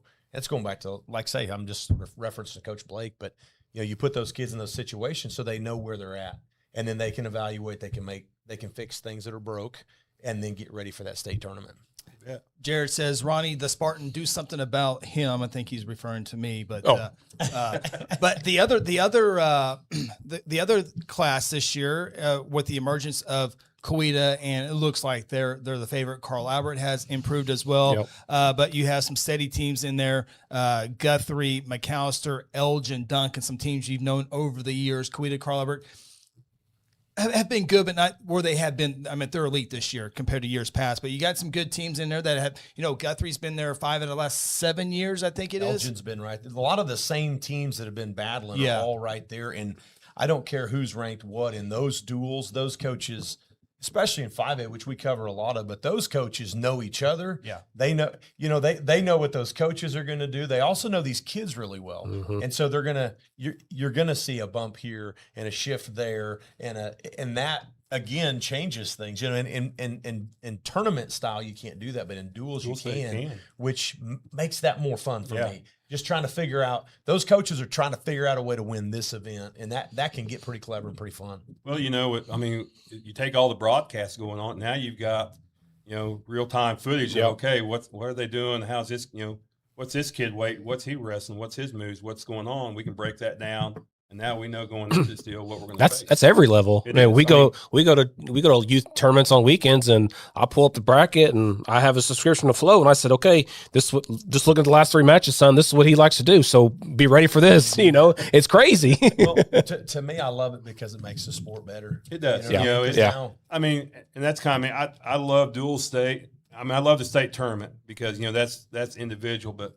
I love dual state because you get to kind of see some kids who maybe wouldn't have the spotlight on them because of not making it into the state tournament or getting beat out early in the state tournament. So you kind of miss them. But this gives you an opportunity to see that lineup and see what they can do and see those kids some opportunities. Well, I think there's one thing that I think the sport of wrestling can do better, especially at the high school level. Me and Shawn have talked about this before, is that it needs to be more of production. Like when we go out and we do these things, let's just take a break for a second. Let's not just go into the next match. Let's get an interview from the kid who just did this great upset, and let's talk to that kid about it. But they're so busy to get in and get out. I mean, this is such a great sport, and there's an opportunity now to highlight to showcase it at all levels. So. Coaches, just take a time out for a second. Let's interview your kid and let's talk about how great the program is right now, and let's just love on that kid for something he just did that he might not have done before. I lost this kid 20 times in the last 4 years, and he finally got that one. Yeah. And then celebrated. By gone. And he go over by himself and his parents celebrating. Let the whole state appreciate that, because those are great stories. Well, I'll shout out to Dr. Simpson, our athletic director here. He posted that he got to go to the Oklahoma State matchup. 10,002. He was one of 10,002 people. Hadn't been in a long time. 35 years, yeah. He said 35 years, and one of the guys that I work with was actually at that duel, and it was his first one ever. And he's heard me talk about wrestling. He's never been to a high school duel, but he's heard me talk about wrestling forever, because that's all I talk about. And he went to the duel, didn't know what a takedown was, anything. He said he lost his voice. He was exhausted. He almost fell asleep on the way home. And he said, I've never had that much fun. And my point is, Dr. Simpson hadn't been in a long time. He thought, oh my God, this was amazing. Well, if wrestling is done right, it is the best sport in the world. Collegiate wrestling, by the way, not freestyle. Collegiate wrestling, if done correctly, is the greatest sport in the world. If we do it right, I think it can grow exponentially, because those of us that are involved realize how fun it is, how exciting, the things we get excited about. Most people don't understand it. They don't know it, because we're trying to get kids in and get kids out. Get them out. So there's times when if we just paused and did things right, Oklahoma State was on fire Sunday, and it could be like that in more places if we did it right. Two things. Dr. Simpson didn't lose his voice during the forest match, because that was in and out real fast. I know that didn't happen. But he said it's like a production like the Thunder. Yeah, no, it's a great production. No, I went to OSU duel earlier in the year. It's a great production. Yeah. Well, I mean, you look at Gallagher Ibe when that's going on, and sadly, you look at Gallagher Ibe when the basketball game. Yeah. Yep. Night and day difference. Absolutely. What the crowd looks like. Sit anywhere you want in a basketball game. No curtains needed going there. on, and so that's what I love is this OSU coach has built that fire into there of not a bad coach too. He seems to know what he's doing. I feel like he knows what he's doing. Finds a few guys here and there that do well. So Jared says, with Dual State, every match means something. You guys been so many of them. How many upsets are there? There are. I mean, as far as team upsets. The part that I love so much about it is it's the game within the game. So coaches are going to sit down. Okay, this is their lineup. This is our lineup. So, we know we can't win this match on paper, right? Yeah. We know we can't win this match. So are we going to bump a guy, or no, we'll give them 3 there. But if we can keep from getting majors, so now they're. So now their brain is doing all this. Stay alive long enough. Yeah, they're doing all this math in their head, and they're trying to figure it out. And they have guys like, okay, we can win here. We got to get 6 here. So they do all this math in their head, and it almost always comes down to the kid that's 500 versus their kid that's 500. Awesome. And so we gotta win. And they'll always say, like, these are the matches that matter. There's these 3 matches. If we can win 2 of those, we got it. Yeah. And so they win 2 of them, and their stud gets upset. He gets thrown in a flipping headlock, and he gets pinned and throws everything off. Now all the math is gone, and coach is over in the corner just sweating bullets because now he needs his kid that's not as good as the kid he needs him to win. And it's when it happens, it's glorious. It's so fun, because now you're like, because then momentum will shift and all this stuff happens, and it's so fun. And we can interview and talk about it before we go to the next match. It's a great thing. I'll even throw from an announcer's perspective of, there's been multiple times that duels are tied, and so we're over there with the rule book going, okay, what happens here? Okay, goes the this, criteria. What's this? Okay. And somebody run down to the scorebook, see what we got on the scorebook, so we kind of know how we're going to call this when it gets done. We've got to have, it's tied. Everybody sees it tied on the deal, but we know criteria went, overtime is this, and penalty points, and you got this many pins, and everything else. And so we know but I mean, I don't carry a rule book with me, but you're like, Wes, where's Wes? Because we got a situation. So like last year, 6A came down to the heavyweight had to get pinned. Yeah. Edmond North wins as long as their heavyweight was on paper going to win that match. And he gets, like, of all things to happen, the worst thing happens for Edmond North. Well, for Stillwater, the best thing that we got to do it. And they found it was. I'm over there calling 5A, and the place is burning down, and I don't know what's going on because I'm busy watching. So I find out late, and it's like, oh my God, I wish it was incredible. But like that's to me, we always talk about which is more fun, and there's so many fun things about wrestling. If it you got to do 6A this year. If it gets promoted right, now Hardell's going to kill that. He's made for that. Those are his You're right. boys. But no, it can be amazing if done right. Jerry talking about managing the matchups. I love it when coaches have the clipboard. Oh yeah, no. I love that. Like, seeing who's they walking. Yeah. You know, wrestling's full. It's the sport for a bunch of dumb coaches, and they're all doing math over here trying to figure it out. You know, I was like, "Oh, right, this is a real duel. We're trying to figure out who to go with." I love it. I've been on the coaching side of that. It's way more fun on the broadcast side. It's way more fun. Just watching them squirm and struggle it's fun for me. But Robbie says that's a great idea. Talking about, I would love to hear an interview after a great match. It lets the fans get to know the wrestlers. Absolutely, it does. That's a big part of the NCAA. Now, ESPN can probably give them a 20-second breather before they start interviewing them. But that's cool. One thing we've talked about is we would love to go and be able to do more tournaments. Just the high school huddle go and actually broadcast these finals.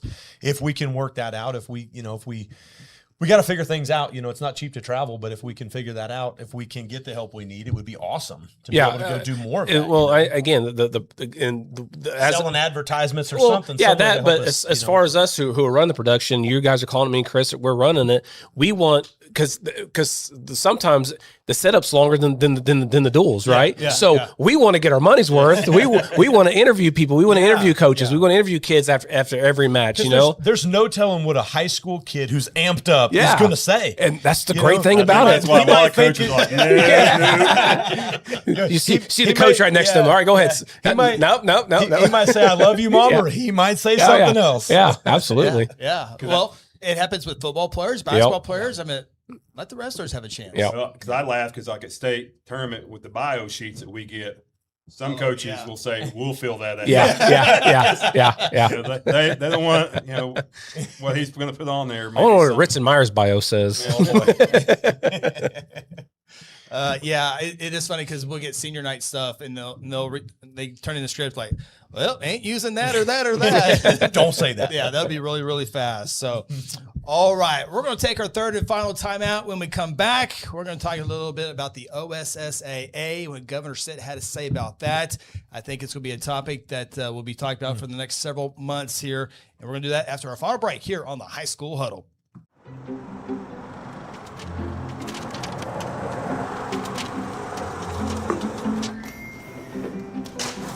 What do you think you're doing? You said we need new windows, and you're not calling the Red River. Okay. If you're gonna throw money out the window by not calling Red River. Okay, I get it. I'll call Red River. Where did he get all this money? Are you ready to secure your legacy? At Black Oak Alliance, we understand that your hard work has built a future for yourself and your family. Our team of expert advisors is here to guide you through estate planning, helping you protect your assets, minimize taxes, and ensure your family's financial security. Black Oak Alliance has the experience and expertise to tailor a plan just for you. Schedule a no-cost consultation today. Visit us online at blackoakalliance.com or 405-724-6328. Black Oak Alliance. Protecting your legacy. At Mosquito and Pest Authority, our job is to keep you pest-free. Our signature mosquito control service and pest-proof barrier 360 service ensures that you aren't bothered by mosquitoes outside or pests inside. That's right, 2 brands, 2 services, only 1 visit needed. Don't believe us? We guarantee it, or we'll come back at no charge to you. No mosquitoes, no pests, no contracts, guaranteed. Call Ronnie and Sarah Phillips today at 405-916-0471. For centuries, it was a windswept prairie until the run of '89 saw settlers scramble for land and life in a newborn town as Oklahoma's territorial capital, Guthrie. Bank First is loyal to the preservation movement that reclaimed Oklahoma's first state capital. And we're loyal to the banking legacy born at the corner of First and Oklahoma streets. Bank First. Loyal to Oklahoma. Loyal to you.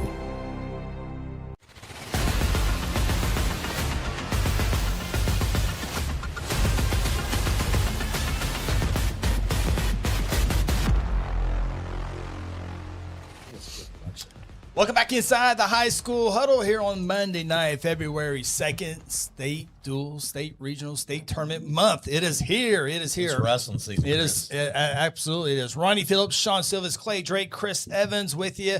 And before we get into our next topic, Shawn Silvis got to do a little broadcasting for the UCO Broncos, the top-ranked UCO Broncos. That was a bucket list item for me. That was a bucket list. Of course, you were the 3-time All-American at UCO, and so you got to go back to you've been back many times. It's just down the road from where we live. But how was the experience? I know it was big time for you to do that. Did you take a picture with your pitcher? Did I take a picture with my picture? Yeah, you know your big plaque on the wall, the Hall of Famer. Did you take a picture with it? No. Shawn so well. For me, it's always a bucket. I broadcast a lot of wrestling. And I love that and doing, our GMP broadcasts and then with, state and stuff. That's always so much fun for me to get to do, but it's always been a bucket list item for me to do my alma mater, to get to sit there. And I see other guys do it and I'm a little jealous, but they called me up and asked if I'd be willing to do it. And I'm like, absolutely. And I get to go back here on the 15th. No surprise. Hey, you want to come back? Come back. Yeah. So I get to do alumni night and senior night again here in a few weeks. So I'm enjoy him while you have him, Chris. Exactly. Enjoy him while you have him. Yeah, I still need you a couple times of the week. Exactly. If you'd like to broadcast or advertise on the show, please. I got to keep Shawn here. So you're busy on Monday nights. Just remember, no duels on Monday night for you. But I know that's awesome, and it's also cool to listen to Hardell do the OSU broadcast on ESPN Plus. A guy that does a lot of broadcasts for 6A and see him around. So that's hopefully cool. we can talk him into coming on here because him and I are going to geek out for days. But I'll take a break and you guys do that. So well, that's awesome. I'm glad you got to do that. Yeah, no, I'm very blessed, very blessed. Like I said, you don't always get to do things you dream about doing, but when you get to, you got to enjoy it. So it was fun. It was a lot of fun. If I got to do it once, it'd have been the time of my life, and I get to do it again. So I'm excited. No Johnson though. He got we'll pass on wrestling him. So. I know. He's going to probably win more national titles than I got to win, and I didn't get to call him. But he's a phenomenal wrestler though. So fun to watch. He scores a lot of points, and that's something different about this era of wrestlers. They score so many more points. We were controlled and reserved and dominate and win, and boy, they score a lot more points now than we did. And it's a lot of fun to watch. It's fun to be a part, just to be again front and center, getting to watch these. They seem like they're better athletes. They're fit. I don't know. There's just watching them do what they do is a lot of fun. Well, with the 3-point takedown, I've never seen so many 7-1 scores so fast. Just overnight, just like that. 7-1. Boom, boom. Yeah. And that's it. Yeah. And UCO right now is on fire. They're, the best team in Division II, one of the best lineups in the country. They're a solid team top to bottom. And again, that's a team that they're wrestling backups that are hard to beat. They've got backups that could be, ranked top 5 in the country as well. So just a tough out when you come to UCO for sure. Don't forget the High School Huddle on our main page. It is on YouTube. High School Huddle. Subscribe, like, be notified when we go live or update other videos. Also on social media, Facebook, Twitter, Instagram, TikTok. And if you're into the audio side of things, Apple, Spotify, or wherever you get your podcast, you can find the High School Huddle. Big news today in the state of Oklahoma. The governor's Kevin Stitt, his final state of the state, as he will be termed out after this year, gave his address a little bit over 30 minutes today. And there's a lot of things that he didn't talk about, but one thing he did bring up today was high school athletics.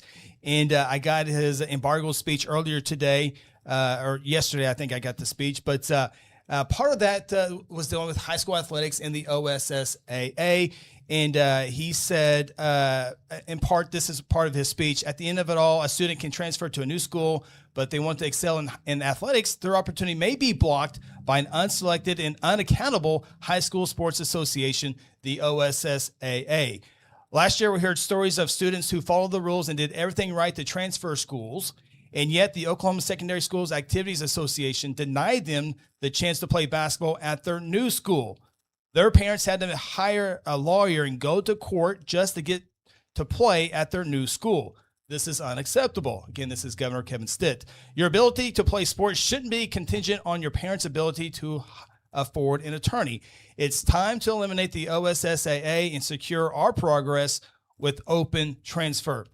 And then he gets into charter schools and now, the voucher deal. He wants unlimited vouchers for private schools.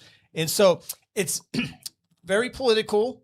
And political, he wants the private schools, trying to figure out a thing in education. He's been trying for 8 years to make Oklahoma top 10 in education. They've been near 48, 49. So great. Whatever poll you want to look at. And so with that, the OSSA actually put out a release a little while after the address, and this is what the OSSA had to say. In response to Governor Stitt's recent comments calling for the elimination of the OSSAA and characterizing them as a group of unelected officials. The OSSAA is a member-driven organization governed by the 482 Oklahoma schools that voluntarily choose to join the association. Every major decision, policy, and rule is shaped by these member schools. The OSSAA Board of Directors is composed entirely of elected school leaders, superintendents, principals, and athletic directors who are chosen by their peers to represent them.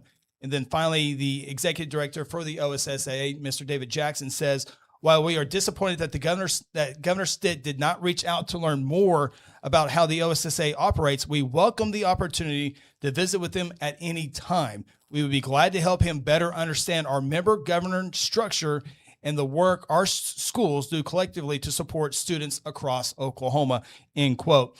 And that's one of the things there's many things, but one thing that doesn't settle well is these governors making all these statements without knowing the other side or wanting to talk to the other side to have a full picture before making a decision. Well, that goes with all the policies and all the bills they pass through. They don't ever discuss anything. They talk. They say, okay, here's okay, let's vote for it, and they don't. There's never a discussion about anything. All right, and again, he wants to talk about shouldn't be based on a parent's ability to afford an attorney. Well, who's this going to benefit? It's going to benefit the parents with deeper pockets, right? Yeah, it's not good. That's all. I mean, that's all it's going to benefit. So you can keep that crap to yourself, Stitt. All right. And we talk about big government, Republicans, big government, big government. This is the definition of big government. Anytime government gets into athletics, especially high school athletics, it goes to crap.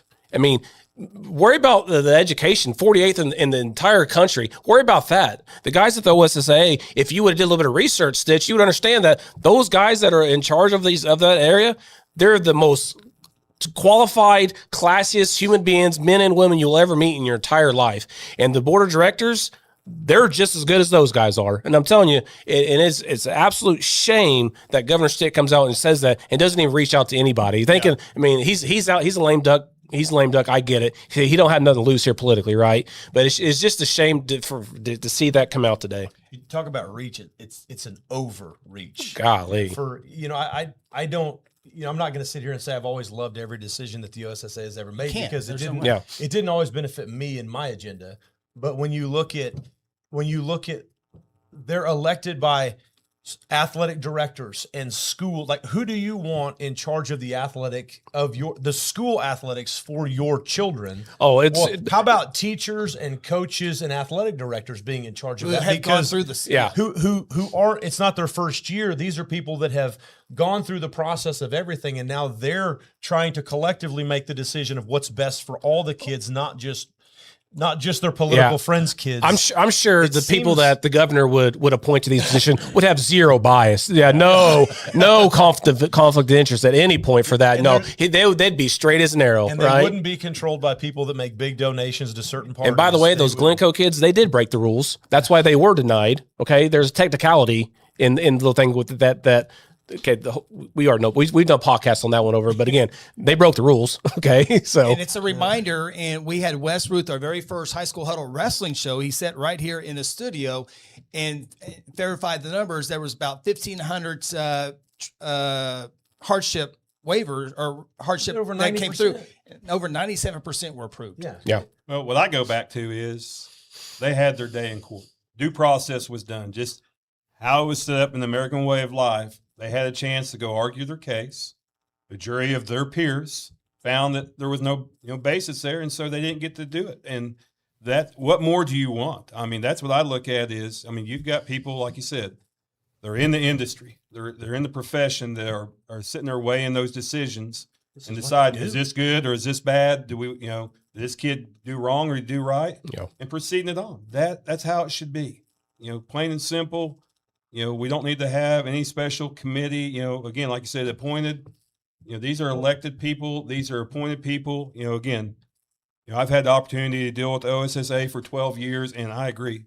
And it's not because, I announced state wrestling, but everybody I've met and dealt with has been professional and has been top notch. And every time they're a champion for the kid. When it's come down to decisions, they look at what's best for the kid. You're absolutely right, Clay. I can't think that, okay, you get rid of OSSAA. Government, are you going to do better? Yeah. Exactly. Yeah. Go ahead and give me a list of your qualifications for, And I drive down the bumpy streets every day and they can't figure out how to get that covered. You're going to jump into education now? Yeah. And I have so well there. There's a bill that we'll go over here in a second of how they think it needs to look like. But I've talked to a couple of legislators today afterwards, and they didn't see it coming. And so they need to learn more and more. Now, if your kid from a school got denied a transfer, you're not going to be very happy. So you're rah this. If your school 3%, if there was 25 students and the 26 or 27 didn't get a medal, and you're mad at the OSA, then you're going to be all for this. If you're mad against the OSSA, then you're forever mad. And I've been there myself. But at the end of the day, I don't know a better way to do it. Not everyone's going to be happy all the time. And I do, the more I've been involved with them, the more I do with them and around it. They're doing the best they can with what they got to work with. It's not always going to be perfect, but who else is going to do it? I don't have any confidence that the government's going to do it better. Well, no, because this is not what they do. All they're thinking about is the governor. They're thinking of football and basketball. They think those are the only two sports that exist, and the OSCE has to regulate. They regulate all sports. Okay, so they're in it for not just football or basketball. They're in it for baseball, wrestling, basketball, cheerleading, cross country, track and field. They have to find spots for all these things. So you're thinking just football. They do everything, guys, everything, and they're good at everything. You don't think they're thinking about wrestling? Yeah, no, and they're not. Well, there is a bill out there that would start the Oklahoma Athletics and Activities Association. Everything that I'm about to tell you is exactly what the exactly what's going on right now. Doing. It's going on right now. Exactly what's going to happen, except for this. It would be a 3, 6, 9, 12, 15, 18, 19 member board. 3 admin or ADs at schools at 1,500 or more attendance. 3 ADMs or ADM or 8 athletic directors with 1,500 or less. 3 parents or guardians. Oh yeah, that's a great idea. On the board that has 750 more students, and also 3 more for 750 or less. Parents or guardians in private schools, 1,300 or more or 300 or less. The superintendent, the state superintendent would be on there. If not him or her, then he or she would be able to designate somebody to be on that board. Great idea. And this would be 3, 4, 5-year terms. These people would be appointed by the governor, the speaker of the House, or the president pro tem of the Senate. Oh, makes perfect sense. Like, yeah, you guys are going to solve it just like that. Yeah. So if my school doesn't get what I want, I'm going to call my legislator. Hey, tell your guy to do this or that. I wonder if you have really deep pockets, if you could influence. Oh, that's why they got the parents involved in those. I wonder if you're a parent that doesn't have deep pockets, if you could influence. Because parents will really help focus of the whole thing instead of just their kid and their school, right? There'd be no conflict of interest where there is. Oh wait, there is no conflict of interest for those guys at OSSA right now, is there? I mean, everything that is in their bill. This senator, this is his last year, Senator Murdoch. But everything in here is exactly what the OSSA does: hire and fix the compensation of duties of the executive director. We have that, and if the executive director is out of line, the board of directors can remove that executive director.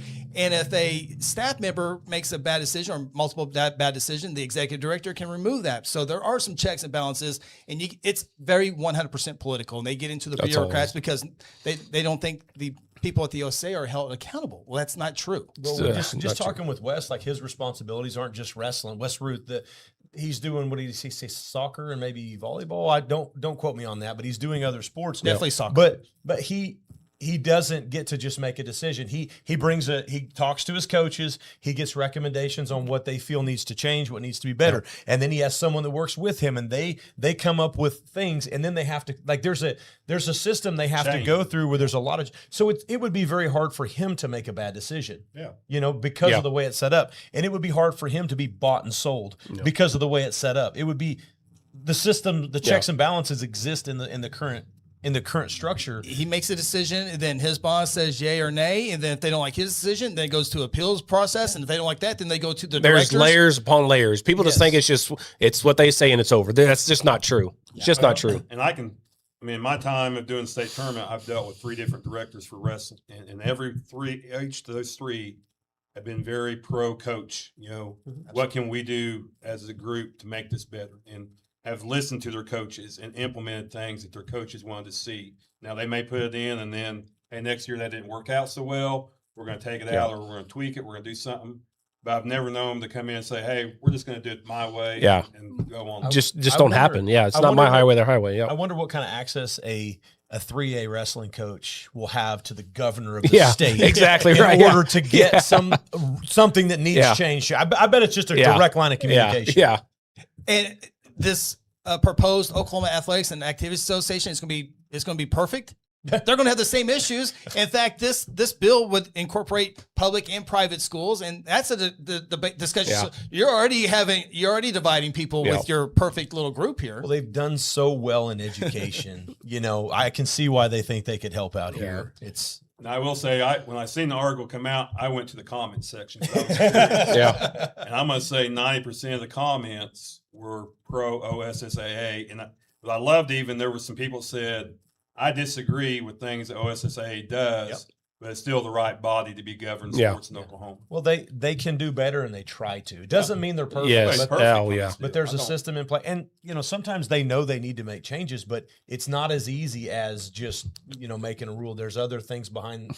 There's layers to those decisions, and they got to get there. Yeah, there's been times where we've talked to guys at the OSSA, and they are absolutely heartbroken with the decisions they've had to make in the past because there's just nothing they could do. They had to make that decision, and they hate that. Because it hurts the kid. Yeah. The kids love it and they want to play, and they do not get any pleasure whatsoever having to deny kids not to be able to play a sport. And Jared has a couple of comments in here, and it brings it up here too. And if you don't know, and it's very, very political, and there's people that I know that have no idea what a wrestling mat and a basketball court is, but they know about I should do whatever I want. And so that's where the political comes in, which is gross because you go to athletics, you watch athletics or your soap opera, whatever, to get away from that world stuff. Yes. That's the entitlement factor. Jared says a couple great things here. The transfer thing drives me nuts, though. Invest in your team in town and build it from the ground up and win. It does not happen overnight. It takes time, and it's worth once you get there. That's exactly right. And we see the college game, and it's just you can't keep up with things. Is that what you want? Yeah. Is everybody loving college more? Yeah. Because I don't hear a lot that's of what you're making is the high school portal. I don't see how that works. I don't feel like people are loving the sports more, and I don't feel like it's better for the kids and to promote that type of ththing. There is a kid that is signed or went with the new school this year to play football. It's going to be his 5th school in 4 years.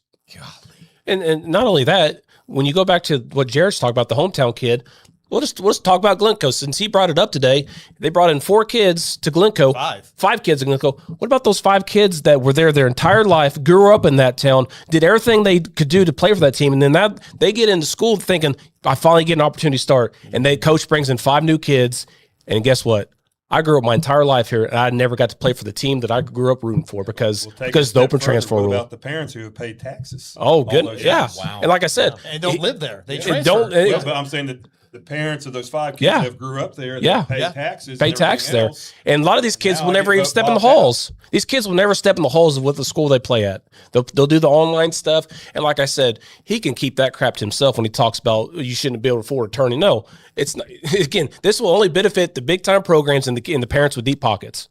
It's not a level playing field. It's not. And it's not even close. It put coaches in a weird spot. Now they're recruiting, and now they're having to say, well, come back here. Well, who knows what goes on with with coaches and you're going to go to your booster club and say, okay, we need Yep. to raise this much more Yeah. money because we're going to lose little Johnny. Yeah. Yeah. which is exactly what's happening in the college game. And the college game is trying to find ways to eliminate that. Yeah. But and I'm old school enough, and this is probably where Phil comes in to talk about old school, but like, what does that teach our kids?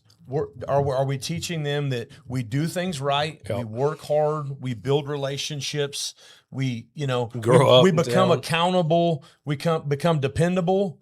That's not what that's teaching at all. And I know that, okay, the world's new now and it's different. Is that the new world we want? Because that's where we're Absolutely headed. not. Yeah. And It's not what you want. and but, that's a debate to have, but it's not what I want. you know, that's where I go back to it's that entitlement factor of everybody sees well, this college kid. That's where I get aggravated sometimes on sports is everybody thinks their kid is the next star quarterback or star athlete, and he's going to take us all into my millions and millions. Well, I'm sorry, you're one hamstring meniscus tear away from have some credibility and have some loyalty and stay where you're at and work on. If you're that good, a coach will find you. Well, I'm telling you, I own my own business, and when I interview kids, when they get to 18, 21 years old, how many different high schools do you go to? I want to know. How many jobs you had in the last year? How many jobs have you had in the last 3 years? I mean, those are the stuff I want to know because I'm not going to hire you if you went to 4 different high schools and you've had 3 different jobs since you've got out of high school. Ain't happening. Well, the college coaches, he's transferred 3 times in high school. I'm sure he won't do that in college.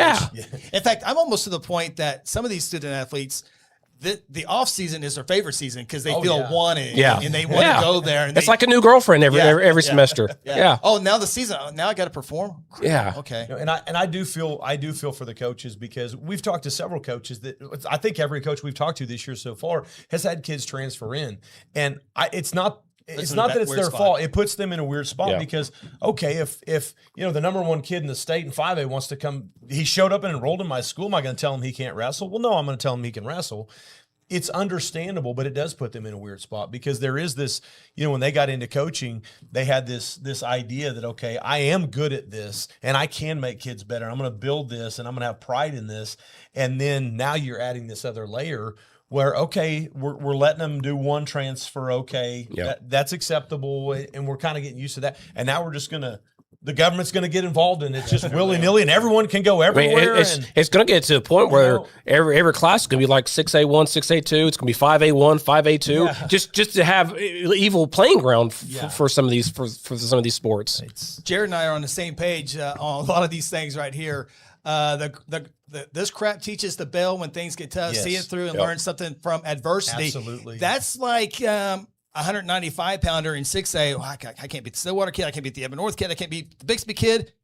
Ooh, I think I can beat the Quita kid. Yeah. I can beat the kid from Guthrie. Let me transfer to a 5A school and go win. Yeah. And everyone roots against them. Absolutely. Yeah, I know sure I do. Yep. But it happens and it's unfortunate. But like at some point, can we just stop? Can we just stop and think about what's best for the long term of these kids? It's not government. Yeah. It's not government. It's not government. Okay. I can promise you that. It's not government. Yeah. Those coaches, like you said, those coaches will have no access to those people who are making decisions if that would ever happen to Not go at through. all. And then the sports won't get better for the kids. Yeah. The coaches, the guys that are on the ground with these kids, they know we keep hearing the same, we always ask the coaches, what would you change about the sport? And it's always the same few things. Well, I have confidence that the OSSAA is going to say, okay, we're hearing this a lot from all of our coaches. This is something that would benefit our kids. Let's see what we can do to make that happen. You're not going to call your congressman and get that done. It's just not going to happen. Right. And Wes Ruth is not over there making up rules. He's talking to the Wrestling Coaches Association. He's talking to head coaches, and then he's taking that to them to make their decisions. The shot clock in basketball. Exactly what I was about to bring up. They're not just making that up. The small schools, the big schools are giving that input because they are the governing body. They've been doing that for years. They've been sending out questionnaires for the shot clock for years, and nobody's ready. So the OSSAA didn't force them to have a shot clock. Yeah. They kept talking to the coaches every single year. Are you guys ready? No, we're not ready. Well, small schools are, or they're not. But so they walk through with their coaches, and they've been doing so for multiple years until the coaches finally say, okay, let's vote, and then they voted on. Well, I keep trying to get riding time established and headgear demolished, and I need the OSA stick around so we can get this ball rolling. That's know what I'm saying? Government ain't gonna listen to me, but maybe. Well, maybe the OSSA will. And the other side of that is there's going to be a kid who's got a need, and this deal would for sure screw them over. They wouldn't get hurt. They wouldn't be able to have their need heard if they go to this type of association he wants to do. Versus where now you still have a voice, in the OSSA. So, I mean, again, I almost went into the ditch whenever I heard that. I was like, "Whoa, what? Come again?" It's ridiculous. So, it's basically the same setup as is in place right now. They're just wanting the government to appoint those people to those positions. It's just control. I couldn't think of a worse idea. Please name a scenario where that worked out well. Ever. The government got involved and started appointing people. I can't think of anything. And my question, I talked to multiple legislators today about this, and I go, how is the government telling a group that's not government what to do? And I guess maybe one of the reach arounds is tell the, by the way, the Oklahoma State Department of Education is to give this proposed group space for their meetings. That's the other requirement in the bill. But I forgot where I was going. Oh, I think the way to do it is to tell the Oklahoma State Department of Education, tell schools you have to go here. So I think that's the way they get involved. And so now you're telling the school. Because they need something else to do in Yeah, life, exactly. I can't even drive down 40 East without hitting a pothole every 3 minutes. Okay, let's you governors worry about that stuff. Legislators worry about my roads, worry about my education. Keep your hands out of sports. Okay, people don't want that crap. No. Jordan Davis, our favorite prep writer in the state of Oklahoma. It's a slippery slope, man. Like you all said, I don't think politicians understand the logistics side of things. It's all a big sham. Makes more job. Even more busy. Yeah, I bet you are extremely Gives him something to write about, though. Yeah, that's true. Not that he's not busy with middle of basketball season. But Is Jordan just stuck on basketball, or can he throw some wrestling some love?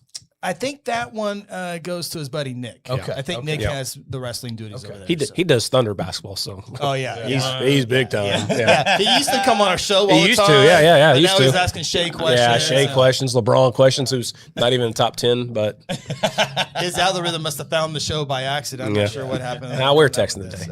Okay. He's here for you. Oh, yeah. Jordan, come back for me. Jordan's my biggest fan.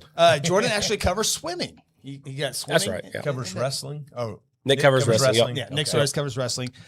Jordan also adds, this is all for what? Securing an open transfer rule and abolishing the OSSA are two different issues. It is. Yep.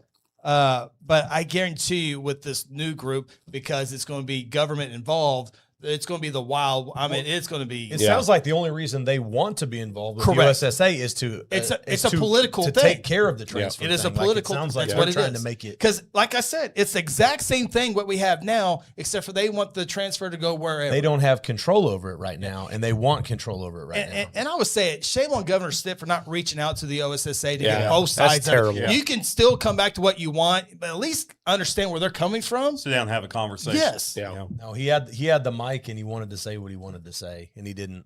Lame duck. It fits the narrative of what he wants politically. Yeah. So, but anyway, I'm sure we'll have more discussion throughout the year on this deal. Deep breath. Yeah, Governor Stitt, if you want to come on and talk to Ronnie, we'll have you on. One-on-one. We'll sit down right here and have a good discussion. Jarrett reminds Jordan. Jordan, did Tuttle give you a ring this year when they won it all? Shots fired. I think Jordan was listening to me all year and knew the Tuttle deal. Chris got one. And then, Harry going to give you a ring? Is that? I mean, well, I meant. Well, they gave that official ring. They gave that official call a pass interference call a ring. Goodness gracious. Chris, get off the Cash train and we can be friends. I don't even know where Cash is. No, Bulldogs, Comanche County. Just a few miles past Lawton. But okay. Well, again, I think that will be a conversation we'll have plenty more times throughout this legislative session.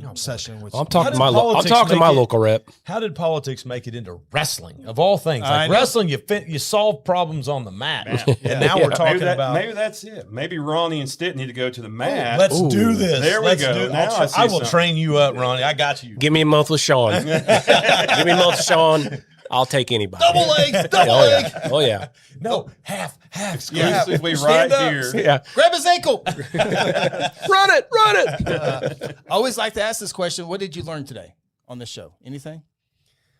I learned that in our jurisdiction, we need to have an in-school duel. Girls and boys both. That's what I learned. He said, I don't know, I've seen it, Flo will go around and do stuff. I talked about that. I've seen it kind of like, oh, that looks like fun. But for whatever reason today, it hit me. It's like when you read the Bible and you see something you've read 1,000 times, it hits you different. Yeah. It hit me different. I'm like, if we had that here, it would be fire. And I want to be right in the middle of all that screaming, and it would just be so fun. I think we've got some rowdy kids, and I think it'd be a lot of fun. So that's what I learned. I've learned today that in that our life. Coach Blake will allow us to talk about Edmond North and Stillwater for the next 4 hours. And all season long. I've learned that. And he's just, don't say nothing about us. Yeah. So he doesn't want us to talk about Bixby. He just wants to focus on the Pioneers and the Huskies. Mm-hmm. Well, I learned that I got to talk to another head coach at Bixby and to put me a good word in to get a job offer over at Bixby sometime. So, yeah. I also learned that Jared really does love those Bulldogs. Yeah. I keep learning that every week as the show goes on. So, man, Clay, I'm glad you dropped by today, man. I had a blast. This is awesome. Yeah. Open invite, man. Come back, Definitely do it with will. us. I Absolutely. think next week I may jump in. We can talk a little bit about Dual State. There you go. Absolutely. On that deal, I am excited for Dual State. I love the format we've gone to with being in the Jink or the Union. It's a great facility, venue. and I love the one-day deal, and then just again the excitement it brings in, promotes the sport of wrestling. That's what I kind of was when I started doing this. My first Dual State I called was in Cushing, and we had 3A and 4A there, and then 5 and 6A was in Oklahoma City somewhere. And so when they finally brought all the classes together, I love that. But we had it 2 days, and you had the weigh-ins, and It's great for fans. And so this deal is it's awesome. It's one of those deals to me. I don't care who you come cheer for. You just need to come watch, because I guarantee you'll be standing and hollering before it's all said and done. It's hard to sit there and be quiet on this. Well, deal. I will admit, I've never been inside the UMAC. I've heard all about it. I've never been inside. I've never been to a Dual State. Even the teams that I cover, I couldn't go because I was doing production for swimming or another event. I couldn't make it. So not only am I going to my first ever Dual State, We've been reeling Chris in for a couple of years now. He's becoming a wrestling but fan. I am staying the night Friday night and spending all day And Saturday. you're bringing your lady. I am.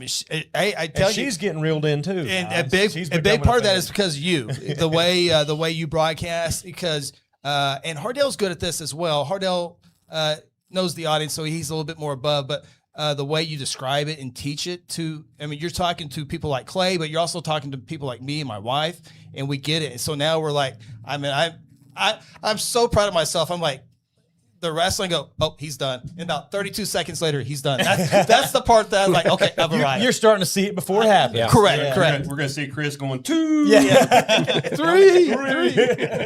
Oh, he's going to poke his head out. There it is. Got it. Run it. Yeah. So Half.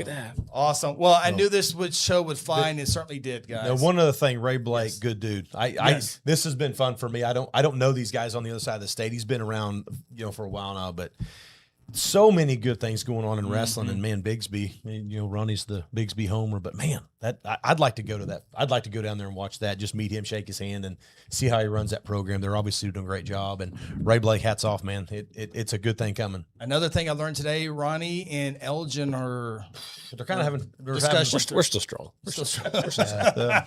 well, I mean, when you go Ritz have and Meyer's gone. We'll see how Oh they no, are. yeah. After Ritson's gone, we might break up. hey, when you go have dinner with another girl, I Ritson's mean, my it guy. happens. Ritson's my dude. That's my guy. talking. Yep. When you talk about how beautiful that other lady is, Yep. Hey, how good is it to be a big Spartan? How good would that be? Big thank you to Coach Ray Blake again, Bixby head coach, for joining us.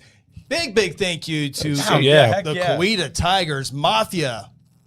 Send us all the swag. Thank you guys so much for that. And of course, the shoes of Jace Williams of Elgin. I bet it's going to be chilly at Dual State. Now we got hoodies to wear. When I first thought that, oh man, do I have to put this on and run in circles and drop 4 pounds? That's the first thing I thought of when I saw the sweatpants. Oh, we should do a documentary with Chris. We should put that. Yeah. We'll cut like 5 pounds. We'll put you in plastics, and you can have the wrestler experience for a day. Yeah, it doesn't look fun. No sweet tea. No sweet tea. That's kind of. I always laugh when I was at Reno. There was a college wrestler that was 6 pounds over. Oh, And I'd got on the elevator with him. Of course, he's just, he'd been over just trying to cut weight. And, I was like, you okay? Because he just kind of looked like, he was like, I got to cut 6 pounds. I said, how many are you down? I've got 3 off. And he was supposed to wrestle the next day. And I was like, good luck. Yeah.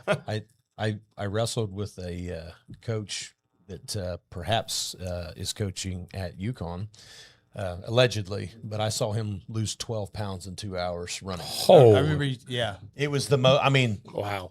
It was. I couldn't believe it. It was just like, how are you on? Like, I watched him weigh in, and then I watched him weigh in. It wasn't.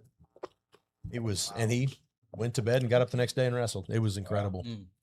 Well, we said our thanks. Big thank you to all the folks watching live and also the replay as well. Don't forget, on social media, YouTube, that's our homepage, and you can go back and watch all the coaching interviews in the past. Wrestling Duel we have on there from Malcolm Wade, our past shows. We got it all there. If you're a high school football fan, it's all there as well as we continue to build and build and build. So thank you as well. For Ronnie Phillips, Shawn Silvis, Clay Drake, I'm Chris Evans. We'll talk to you next Monday night here on the High School Huddle.